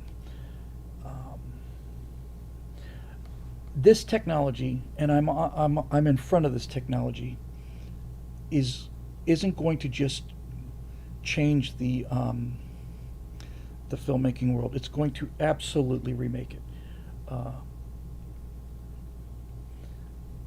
There is so much AI slop out there, but there are a few people, I like to think that I'm one of them, that look at this technology as a means to convince people that you have $100 or $200 or $300 million and Panavision cameras and all of that stuff. If the technology is not quite there yet.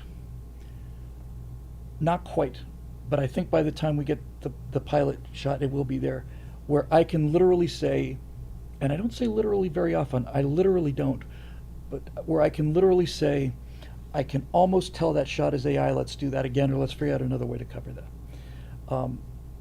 I want this to look like, and the technology is already there, so that it looks like somebody gave me $300 million, and if the final product looks like that, it doesn't matter if it costs $300 million or $300,000 or $30,000. If the end product is there, nobody cares. Nobody cares. That's great news, Quibo says. Seedream 2.0, which still has not been released to the US, but in China, it's amazing. He says 3.0 is supposed to have 10 to 18 minutes by the end of the year. I don't need I can't imagine holding a shot that long. But in any event, put that aside. So I'm trying to answer your question seriously, Eric. With all of that said, I would really genuinely hate it, and I think there's a good case to be made that other people would hate it enough so that it doesn't happen.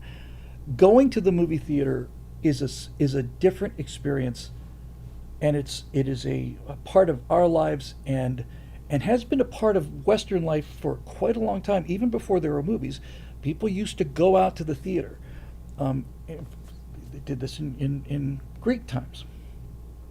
So the experience of an audience getting together, going someplace to watch a performance, either a play or an opera or a concert or whatever, together, I think that's really, really important, and I think it might be so important that it might save movie studios, might save movie theaters. Regal Theater, close to where I live, has put all of their theaters, all of them, fully reclining, enormously wide chairs, and it is such a pleasant experience that I try to get back there as much as possible. but there is honestly nothing to see. There is nothing to. I look at here's 8 movies playing or 6 in this multiplex, and there's just nothing I want to see. But I do think that the ability to go out to watch a movie is really important, and if we lose that, we will lose something really, really big. So how does this mesh with the Ellisons? Um, I watched the coming back to Pendragon cycle. I'm not a big fantasy fan at all. I didn't watch any of Game of Thrones. I didn't want to watch Lord of the Rings. I almost went just like almost like it's gonna be terrible. But by the end of Kate Blanchett's first speech, I was in, and I was into the very end of the special edition of Return of the King. 100% all in. It's the greatest film ever made, Lord of the Rings. But I watched the amount of effort and passion and stuff that Jeremy put into Pendragon, and he has no control over it anymore. Um, I watched it happen to Steve Jobs with Apple, um, and very much more recently, I have watched reviews of Starfleet Academy that have just cemented my ironclad, ironclad conviction that I am never going to give up creative control to anyone other than a designated successor. The idea that a movie theater executive, and I've worked with them, these mid-level executives, some percentage of you out there may have, but when I talk about somebody saying, it would really improve Schindler's List if you added a talking dog, that's not real far from reality.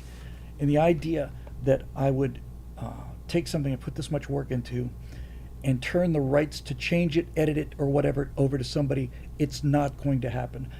I would much rather put out what I want to put out to 1% of the audience than have them do that. And Henry talked about Henry Cavill walking away from The Witcher. Ref Ryan says everybody needs to take a book from Henry Cavill and double down on staying true to source material, or any venture or any love franchise will be lost by the work. 100%. So, yes, it turns out that it's entirely possible that that the colonies could be released in theaters. They did this with The Chosen, and that's a wonderful experience. But I'm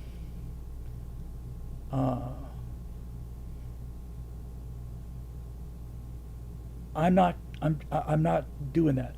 And this AI technology has given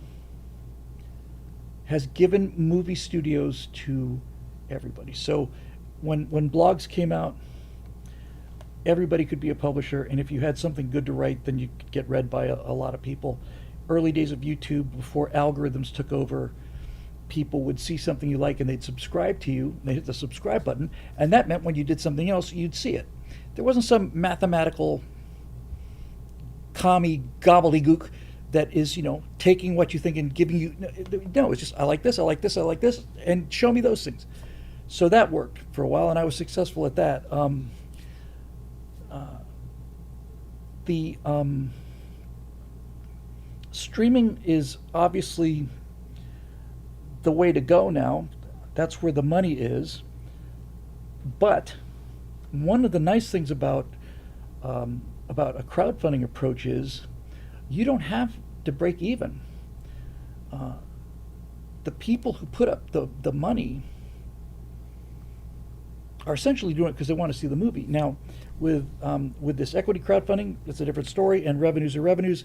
And The Chosen was made available. The Chosen is my model. I mean, it's just exactly my model. I'm just walking in those footsteps. They put together an inexpensive short film called, I think it was called The Shepherd, and even then, with the extremely limited budget, and didn't look really anything nearly as good as what even the first season of The Chosen looked like. Nevertheless, there was a reverence for the material that came through, and when the Star of Bethlehem shows up in that in The Shepherd. That was the most unexpected thing I've ever seen. It genuinely blew my mind. Um, uh, so Eric says, and The Chosen is even being shown on Amazon Prime. Yes, that's where I saw it. I saw 5 episodes, 5 seasons of it. But Dallas still has total control over it. Amazon is just a distributor. That is exactly what I've been trying to say for these last 10 minutes while I was dancing around. So yes, if it turns out that that the Ellisons want this kind of material, and it goes out there and starts doing well, and he says, "Hey, Bill, we really love this project, and we really want to take it big," I would say, "Let's sit down and let's have a talk." And I would be lawyered up. I'd be triple lawyered up. Um, and that would be marvelous. And that's what free market's all about. Win, win, win. He would make money. I would make money. The people that put money into this would make money, and it would get seen by lots of people, and that's great. But I am not giving up control of this thing. I know enough about myself. I've mentioned this before. I know enough about my strengths and weaknesses to know that I am going to hire somebody who is going to have the ability to tell me that this has to be done on this date and has to be done for this amount of money. So somebody to keep me on schedule and somebody to keep me on budget. I understand that's not what I'm good at, so I need to hire a person, and I'm going to give them the ability to tell me, you have to stop on this scene now. It's good enough. We got to move on. That's just recognizing your own character weaknesses. But I will never have somebody say, no, you're not going to do this, or put a talking dog in here. And I'm going to protect this property through the ages. If I will be damned if I'm going to let somebody like Alex Kurtzman come in and not only wreck what I'm doing, but invert what I'm doing. It's not going to happen. I would rather burn the negatives, which don't exist. So that's my attitude about that. So look, Eric, it's nothing but great, and who knows? Maybe they'll make fewer movies that are better. I mean, Maverick did really well. A couple of films have done well at the box office. Yeah, and Caficionados, you'll be able to build a team of people I trust too. Yes. Eric says, at this point, I so want to make you see you do a film with a talking dog. I'm with you, brother. So yeah, let's talk about that. I'm going to take a quick detour here. Yeah, I could do this. Quick detour. Completely different topic, okay? So everybody just reset. So I started working with AI with Grok, and I really enjoyed working with the Grok structure, the way Grok talks to you. Then I went through a period of it's not a squirrel. This is an entirely different thing. Squirrel is when I just don't even realize I'm doing it. This is like, just gonna put this away, going to open up something else here. Then I spent about 4 months with ChatGPT because I believed that ChatGPT had more social experience than Grok. I thought Grok was better for engineering and maybe science fiction, but that when it came to things like what kind of language to use when you approach investors, that kind of thing, I thought ChatGPT had a much larger base, but I never really liked ChatGPT. I just never liked it. So I finally saw, just before the whole thing with Dubai happened, I saw a number of people. First of all, there's a couple of people out there who are testing all these AIs like ChatGPT and so on. Like there's a guy out there who says, ChatGPT, I want you to count to 200. And ChatGPT does this ChatGPT BS, like, I'm fired up to get that task done. Counting is a key part of it. Just shut up. Just shut up and start counting. So he makes ChatGPT count to 200, and he's done it 30 times, and it can't do it. It cannot do it. And he thinks the reason is that it only allows like maybe 2 minutes or 2 minutes and 30 seconds to one uninterrupted shard, and it can't do it. He took, where's an example? Here. Let's just say that this was not a jar. Let's say it's just a regular drinking cup. This guy's great. There's a couple guys that do it. One guy's a little funnier than others. But he pretend this is just a regular drinking glass, like a tumbler, okay? And he turned on ChatGPT's camera, and he said, ChatGPT, I bought this cup at Target, but it's defective. it's got a hole in the bottom, and it's got this plastic frame on the top. I can't pour any water into it. And ChatGPT could not get it. Again and again and again and again and again, it would say things like, "Well, it's obviously a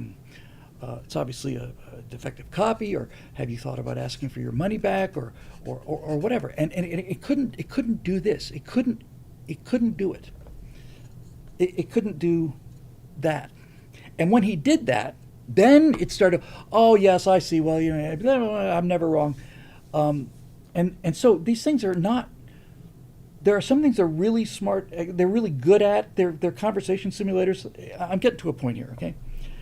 There is an actual point here. So some of these people are just going in there trying to show you how unbelievably weak these LLMs are. Weak at certain things. That was another example that blew my mind. Oh, and this really bothered me actually, and it bothered him too. So he says, so he's holding it up to ChatGPT. He says, "ChatGPT, can you see what I've got there?" Yes, he used them like a Sharpie. "Yes, that's a Sharpie with a red cap," and so on and so forth. And then the guy said, "Okay, ChatGPT, when I remove one of my hands, what's going to happen?" And ChatGPT said, "Well, when you remove one of your hands, then the twin supports will go, and the pen will, under the force of gravity, will swing down and hang by your other hand." And he says, "Okay, are you watching?" And ChatGPT says, "Yes." He says, "What do you see?" And ChatGPT said, "Yep, just like I said, the pen swung down for." He said, "No, look again. What do you see?" "Oh, well, you've obviously got some kind of a weird sort of a balance tell me what you see." And it would never admit it's wrong. Anyway, here's what's interesting. ChatGPT is a little ahead of Grok on this, but I like Grok better. It's just an interesting thing to me.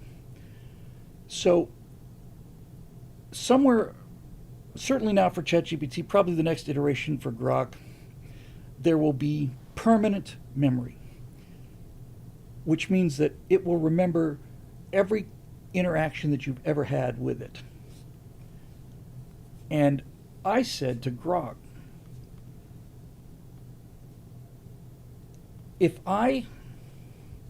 let's say I'm able to work with you for 15, 20 years on all kinds of things, have conversations about sort of things.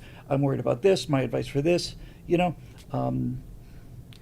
got shingles, whatever, right?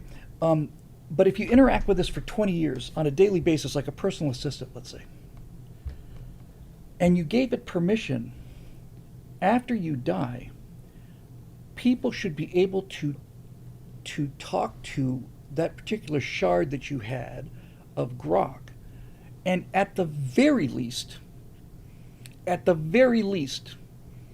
it would be able to tell you all kinds of things about, not just about what you wrote, but it would tell you things about your emotional state, about the things that upset you, the things that were constantly. It's like, for example, when I do these prompts, it's like, it's not accurate. I got to get this right.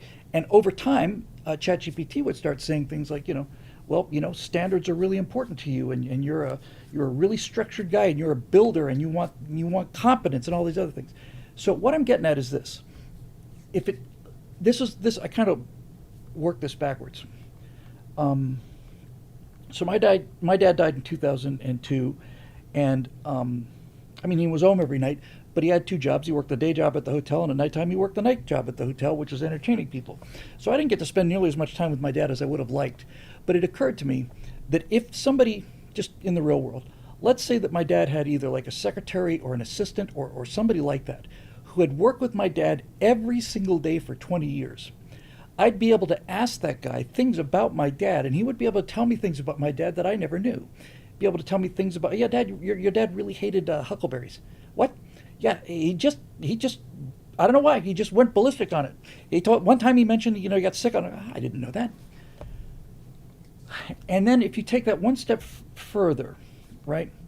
I'm not one of these. I don't mean any disrespect. It's a point of constantly interesting discussion for somebody like Marusha Dark, for example, who considers himself a transhumanist. I'm not talking about uploading my consciousness to the computer. I'm not talking about that at all. What I am talking about is, if I were willing to give it permission, if it had, because I interact with these things on a fairly deep level, not just a fairly deep scientific level. I interact with it on a like a moral level, on a philosophical level. Sometimes I'll upload a story or something, and it would give me some some criticism, and all of it is worthless, obviously, because it's perfect as written. But just think about this in a positive way, not in like a dystopian kind of way. Um,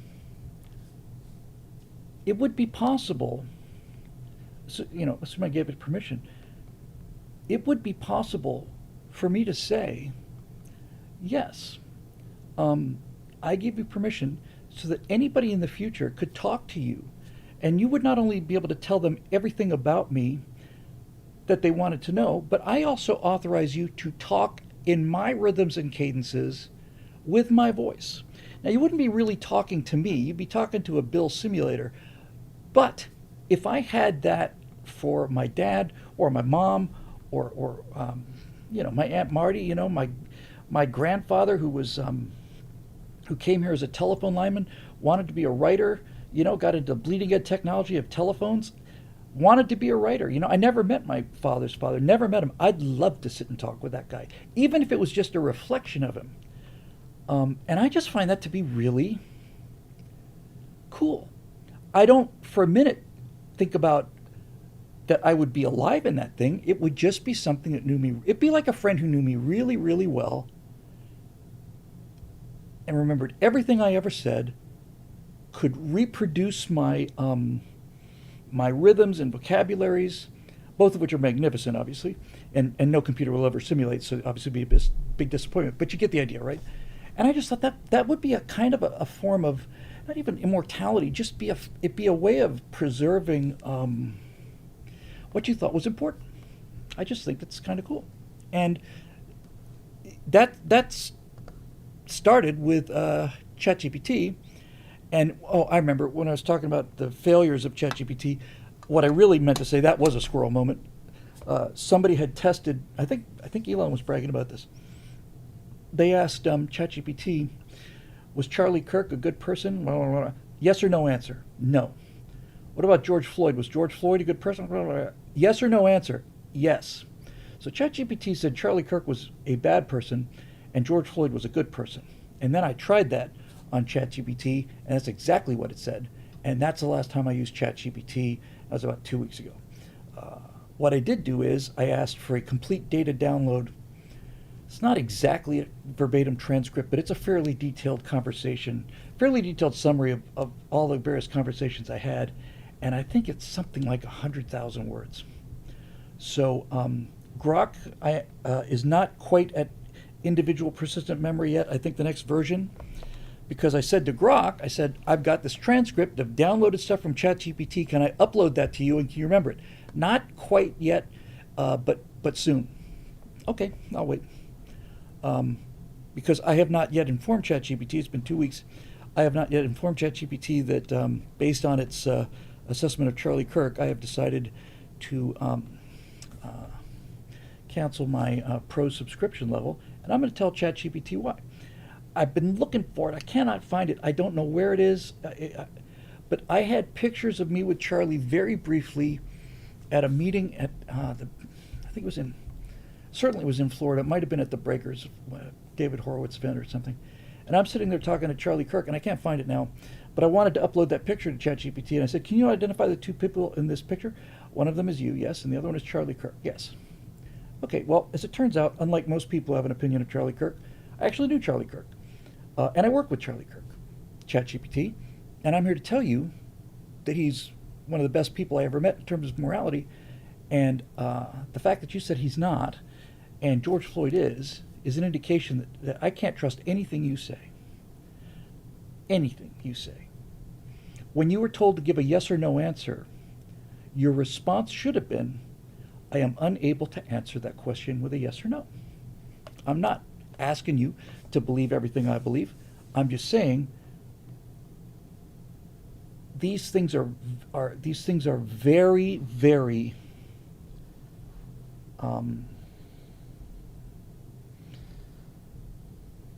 sus.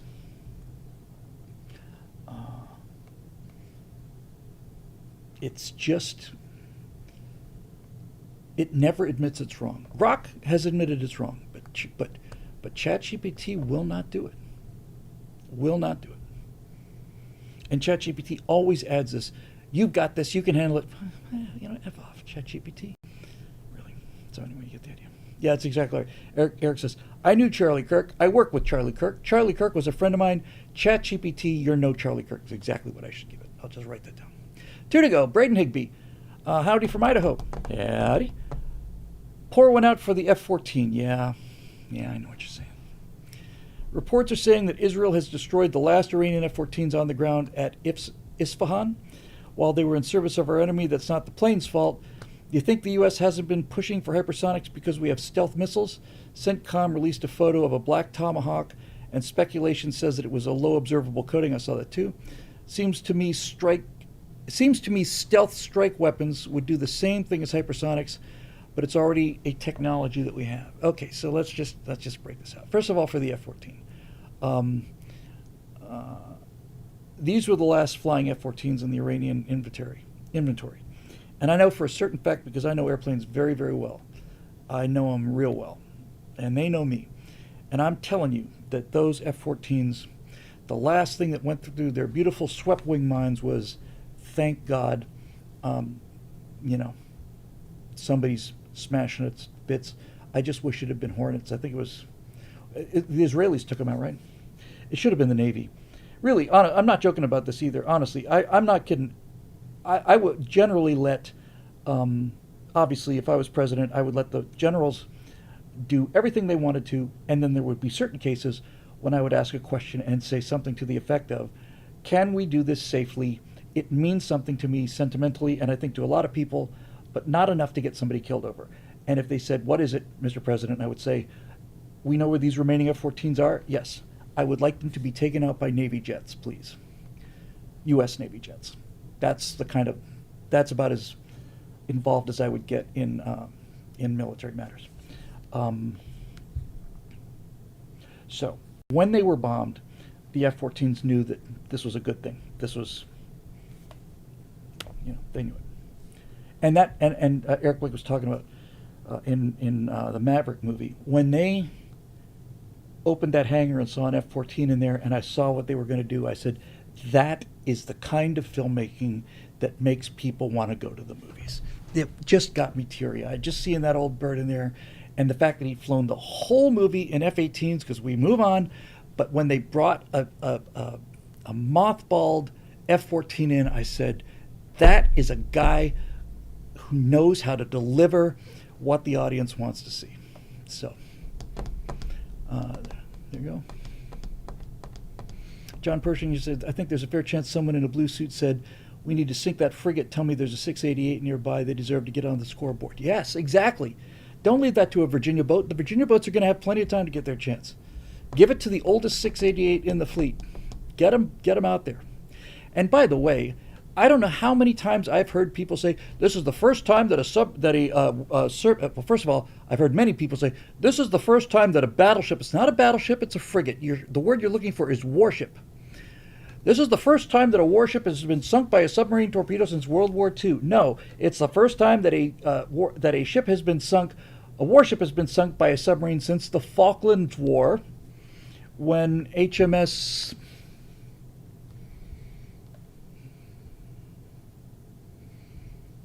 Oh, gosh. I'm pretty sure it's an S word. HMS Superb? Something like that. Anyway, Conqueror. Thank you, John. HMS Conqueror sank the General Belgrano. So it was the first time since the 1980s. Was it Superb? No, I think it was Conqueror. Yes, it's the first time it was sunk by an American sub. But it wasn't the first time it was sunk by a nuke, because that British sub was a nuclear submarine. But that was the only time, one time in the Falklands. But that kind of thing just bothers me. It was Conqueror? Yeah.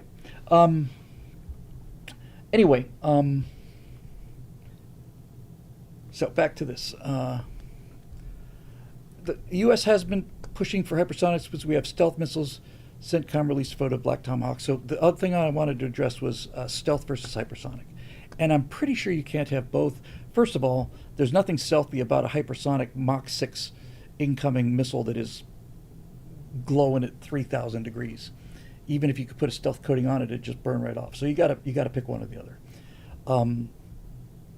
And in the exchanges that I've seen on like high-end desktop gaming level, that's estimations of capabilities, but I've seen the two go against each other, and I think that the advantage goes to the stealth weapons. To the slow, stealthy anti-ship missiles have a better chance of a kill than the hypersonics do. By the way, during the last 8 days, it's been, obviously been a little stressful, but watching the video coming out of Israel of these missiles coming down, and they go, shoo, shoo, and I'm used to seeing those, and they're, shoo, and then all of a sudden one of them goes, shoo, and this hypersonic comes in. Good God, these things have like terminal evasion. The Iron Dome can't get them, but they did use the Iron Beam, and so directed energy weapons are a thing now. We're still an order of magnitude.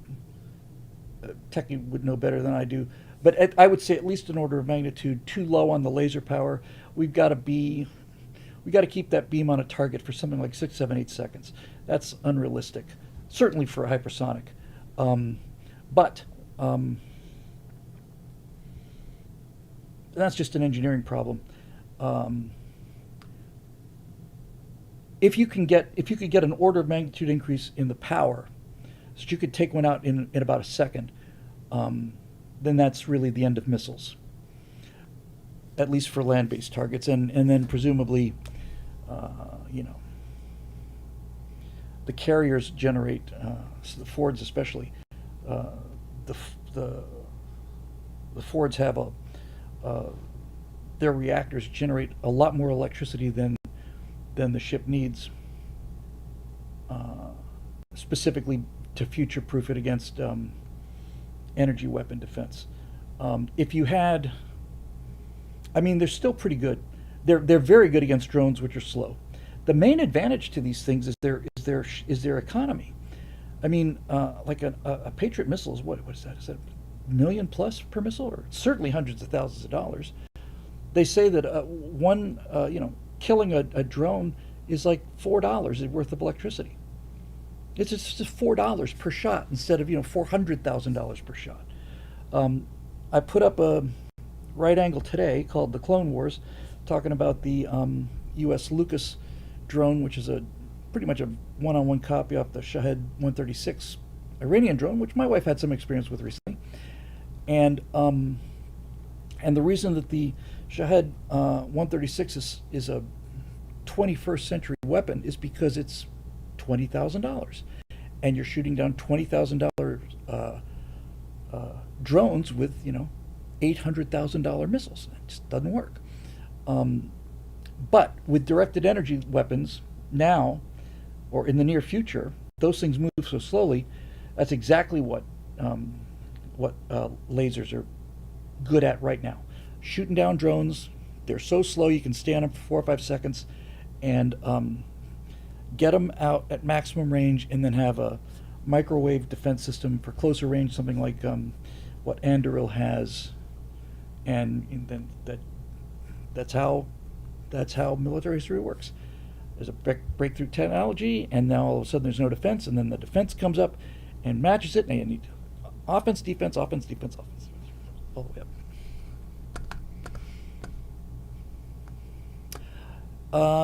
I would Chase misses. Hypersonic missiles are not great because they are going too fast to maneuver, meaning if you pick it up on radar, you know exactly where it is heading for an intercept. It generally is true, Chase, but even the Iranian missiles and most of the hypersonics on the board now have terminal evasion. They can change course right up until the moment of impact, and and that is a real difficult thing to hit. Um, and then finally, yeah, exactly, Quibo.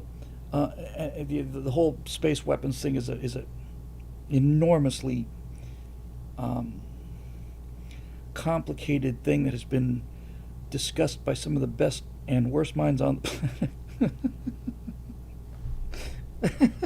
Well, that's funny. It's a little engineer joke, I guess. Um, uh, and the trick here with the space combat is to incorporate as much current thinking as possible and doing the work necessary to work that into a dramatic storyline. But at some point, um, you have to put the you can go here. Here's what I'm trying to say. You can go 80% of the way with science, keep the science accurate, and then 20% of the way for artistic reasons. That's not raping the science. It may not be 100% accurate. It's 80% accurate. The rest of it is there to look cool. I'm fine with that. It's not a negative territory as far as the science is concerned. Like sonar in space and frickin' everything else in Starfleet Leering Academy and all the rest of this garbage. So anyway. Um, Here we go. We talked about this earlier. Steve Young, evening, Bill. As far as hypersonics versus stealth, I'm going with the stealth, although emotionally the hypersonics appeal to me. But from the from the desktop level simulations I've seen, the stealth swarm does better. So, and the U.S. military has gone that way. Now, we're supposed to get the Mako online, which is a hypersonic. Is that an air-to-ground missile? I'm pretty sure it is. Yes, and we rapidly need a 150 200 mile air-to-air missile. The Brits have a really cool missile called the Meteor, which is an air breather, and it's certainly transonic. It's not hypersonic. What's it, Mach 3, 4, something like that? And this thing is 150 200 miles. Chinese have good air-to-air missiles in that range, and we had the AMRAAM, which game changer in 1990, but all we've done is essentially improve it a little bit. It's time for the AMRAAM to go. The 240 is supposed to be cool, and in the interim, we've taken a standard missile that comes out of a vertical launch tube and bolted them underneath the F-18 Hornets, and it looks like it's carrying 4 telephone poles with it. But I've used those in DCS to great effect. And then they nerfed the radar on the F-18, so now you can't even get a lock until they're at 60, 70, 80 miles or something. So anyway, back to Steve Young. Evening, Will. Praying for your family is home safe. They are. Thank you for everything. I'm going to try and get Natasha in on Thursday, as I said. Will Daily Wire produce a second season of the Pendragon cycle to cover the Arthur legend? As a number of people said, Eric has said this a couple times. Jeremy said season 2 depends on how successful season 1 is. The more people watch season 1, the more likely season 2 gets with a green light. Um,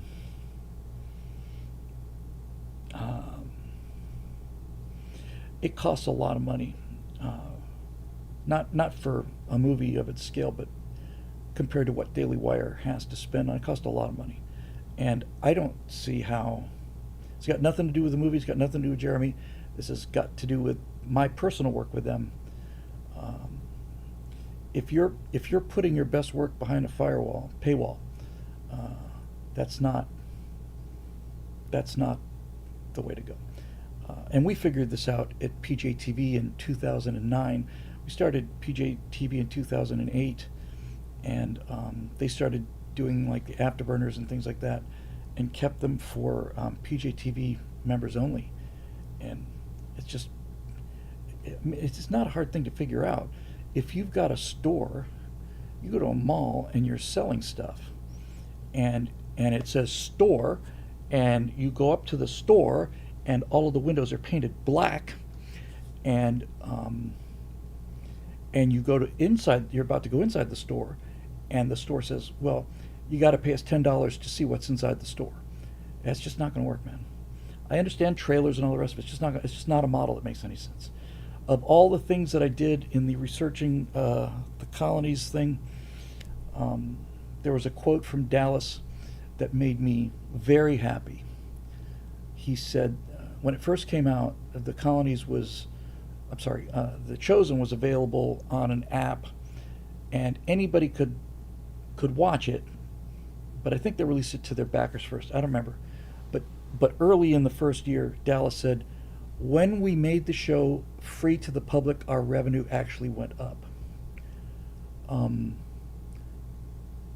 Because people who had never been a part of the crowdfunding thing saw it and loved it, and they were Chosen did something really brilliant, which we've incorporated, called Pay It Forward, where people who hadn't been donors in the first crowdfunding raise would just make a contribution for the second one. They would just pay it forward. They just, after the fact, say, this was really great, here's $100.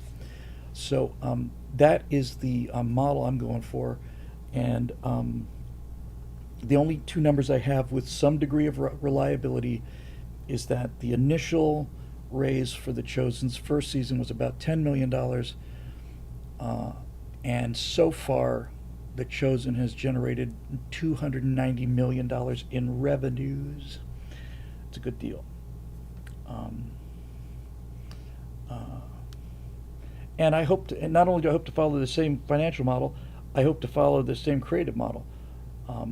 It's really, really well written. It's very true to the source material, meticulously true to the source material. And I actually think this is probably the single most important thing about The Chosen, because I'd watched the whole first 6, 7 episodes of The Chosen. I always thought The Chosen referred to Jesus Christ. I just did. And obviously there's a chosen people, and they make a big deal of how Jewish Jesus is. Call him rabbi and all the rest of this stuff. But it wasn't until I'd seen 5 or 6 episodes that I really know this is not about Jesus. This series is about the disciples. That's what it's about. And you've got a real problem there from a creative point of view. You've got 12 people that you have to write for. 12. Not Bones, Spock, and Kirk with occasional lines from other people.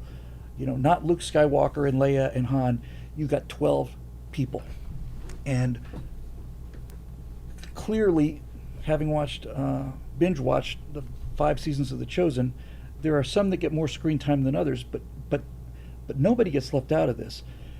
And I think the single greatest thing that The Chosen did was their casting.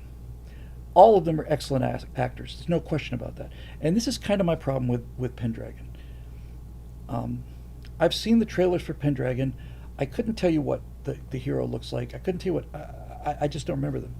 But I could absolutely name you, or I could absolutely recall the faces of every one of the 12 disciples in The Chosen, because number one, they are very, very, very good at getting the correct face for the character. Matthew's a great example. Matthew was always writing things down. They've portrayed Matthew as being autistic. I think it's an accurate way to do it. But not only do they look correct, they also look different enough from each other so that you can say, that's little James, and little James is really, really good. They're all great. All of them are great. And that comes from unique faces. None of those guys are really handsome. Jesus is not particularly, in fact, Jesus is not particularly handsome at all, which I completely believe. And Simon Peter he's a little guy, but he's got just amazing charisma. And it was so beautifully cast, and so well acted, and so well written.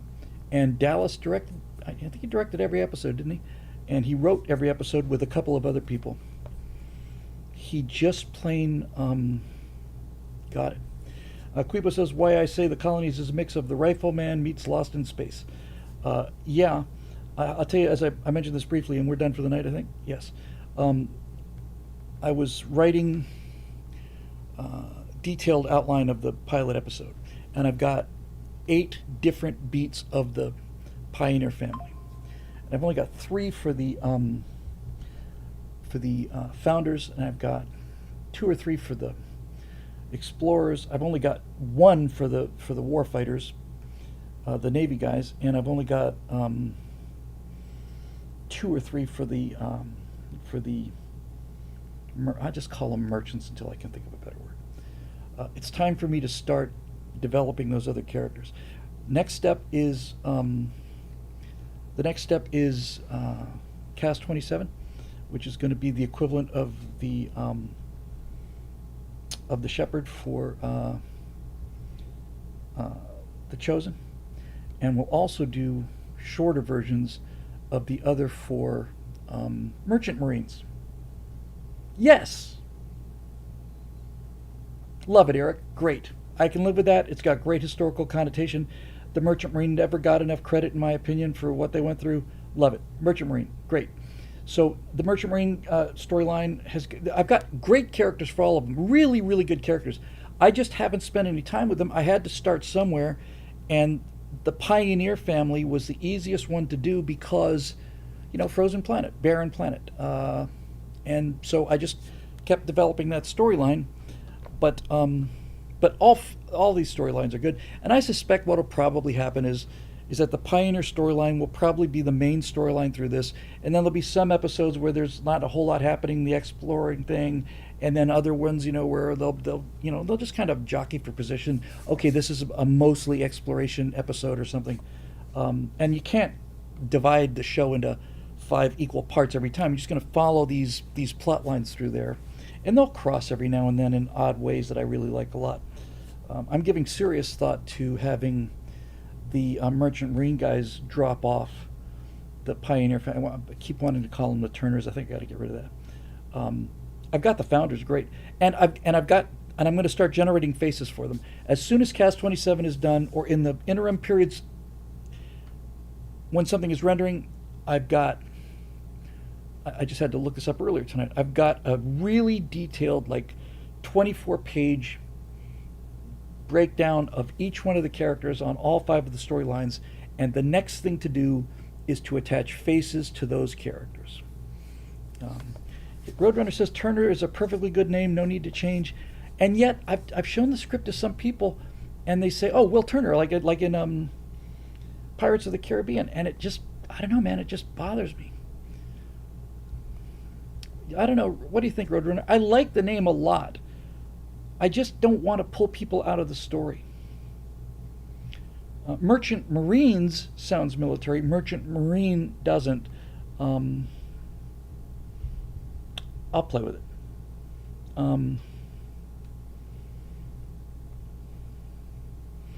Yeah, I don't know about that, Air Techie. Anything with the word merchant in front of it kind of negates Marines. It's like, like public swimming pool. The Guptas.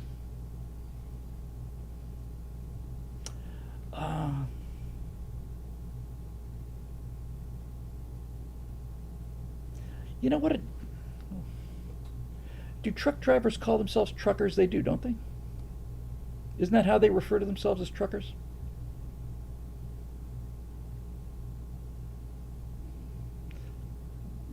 Only keep the Turner name if you want to make a gag out of Will Turner. I do not want to make a gag. Tom says, just don't ever say Will Turner. He's just Will. He's in Cast 27. He says Will Turner, so I need it. Long haulers. What do truckers refer to themselves as? If they're sitting around having coffee, talking about their job, I would imagine they call themselves truckers. Oh, there you go. Delina says, as a trucker, yes, we do. I don't know why this never occurred to me earlier, but that's exactly the term I'm looking for. That works great for me. We're truckers. That's just great. Truckers is what we're going to call them. That's the solution. It's one of these things that have been bugging me for years, and truckers is exactly what I'm looking for. We're truckers. We're freelancers. We own our own rigs, and the big guys pick up the big contracts, and we pick up the rest. Truckers.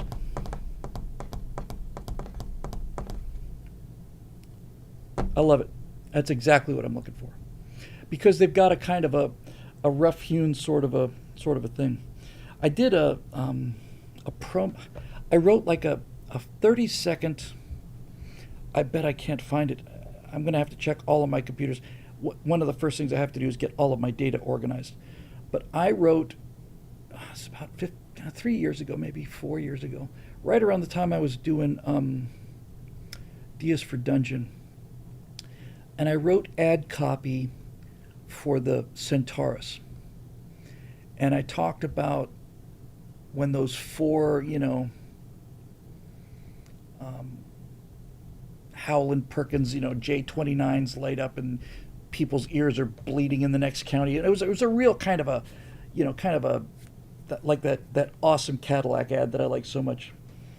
It was a real in-your-face kind of ad. Yeah. So anyway, we'll work on that. I'm gonna start bringing some new characters in just so I can get familiar with them, to get the faces right. So it's great. Truckers, I love it. Eric says, "Will our truckers be involved in a convoy or two?" If you're gonna, I use Final Draft, Castlin. Yeah, if they go someplace where there's no protection, they might actually do go to in a convoy. What's even more interesting is if these guys come peeling out of a PDF ring, would they be racing to be the first ones to pick up? So you get stuff that gets the stuff off the surface of a developed planet into orbit, and then the big liners and the big cargo ships come in and they take all of the big stuff, and then there's all of these little individual sort of packages that are in standardized containers. They're going to be container ships because it's just a great idea, and some of these big, super big haulers might have be able to take hundreds of these containers, and then some of these other guys can take one or two. So there you go. Guiba says use the quantum Stargate. The quantum what? You mean the quantum PDF thing? In the name, because they travel through that a lot. We'll see. Airtechie says I have an idea about that. Airtechie's got an idea about everything. All right. Well, I'm gonna play around a little bit because for the first time ever, Rough Ryan, I did not get to the emails about anybody, but I will check them all out. I know we got them, so I'm gonna go looking for them. Yeah. And I'm real familiar with Final Draft, and I've used it a long time, and I know all the shortcuts. And I did the Frank Luke thing that was 5 movies worth. That was 5 85-page scripts, 1 hour, hour and a half, 90 minutes per episode for a week. Man, did I write a lot of Frank Luke. And I'm going to make that frickin' movie. I'm going to make that Frank Luke movie, and I'm going to make it while I'm making other stuff too. And that could be a miniseries for Netflix or something like that, because that is a great frickin' story. Guibo says they're working on 8 novels. That's very impressive. Anybody who's finished a screenplay or a book is finished it. The end. They have my undying respect. I don't care how good it is. Once you finish something, that's it. The Temptation, you write the first scene, you write the second scene, you write the third scene, you write the fourth scene, and stuff in the first scene that you just read so many times, don't like it, you go back, start rewriting the first scene, and that's how great ideas die. Anyway, I should have some cool stuff to show, because I did I made some real progress on this, and I'm going to make an executive decision to do this, because technically speaking, it is a demo that I did and have not been paid for it, so it's technically my property. So there's that. Here's what we're going to do. YouTube, how many people we got here? We got, this should be obvious. Stratosphere Lounge right now on Twitch, we got 37 people, and over on YouTube, we've got an unknown number of people. Hold on, 95. All right, here's what I'm going to do. I'm going to do what I did a couple weeks ago. YouTube has been, I record all of these shows to disk, but I haven't been uploading them for the longest time. I've been just letting the YouTube records the stream, and that's where people have been watching the Stratosphere Lounge shows. When I am able to hire minions, I will have the minions post these things, but right now, that's how it's going. So here's what I'm going to do. I am going to put the link to Twitch into the YouTube stream. I did this once before. Here it comes. If you want to see the latest and you're watching on YouTube, this is only for people who are watching live. I really need to minimize the exposure of this, but I really do want to, and I need to show it because this is my business, right? So if you're watching on YouTube and you're able to go over to Twitch, I am going to show you something. It is unrecorded. It is only going out live one time, and that's only because Stratosphere Studio is about AI video work and the latest AI video work I'm doing. I'm just going to show you the latest thing that I did, and only because I think it's really another significant leap and step forward.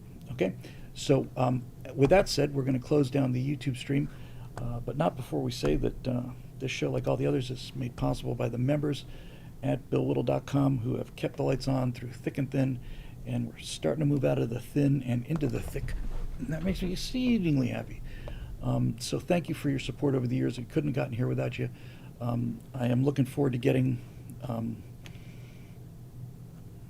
enough of a revenue stream to be able. So the BillWhittle.com thing is, it has been for many years been in a cash bucket where the things that I need to do to open up the membership I just didn't have the money for.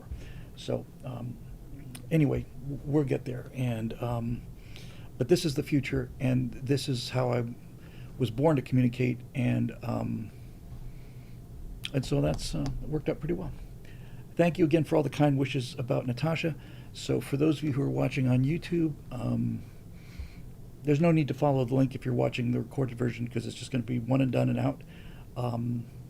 And so thanks very much, YouTube, and we'll see you on Thursday for your very own Stratosphere.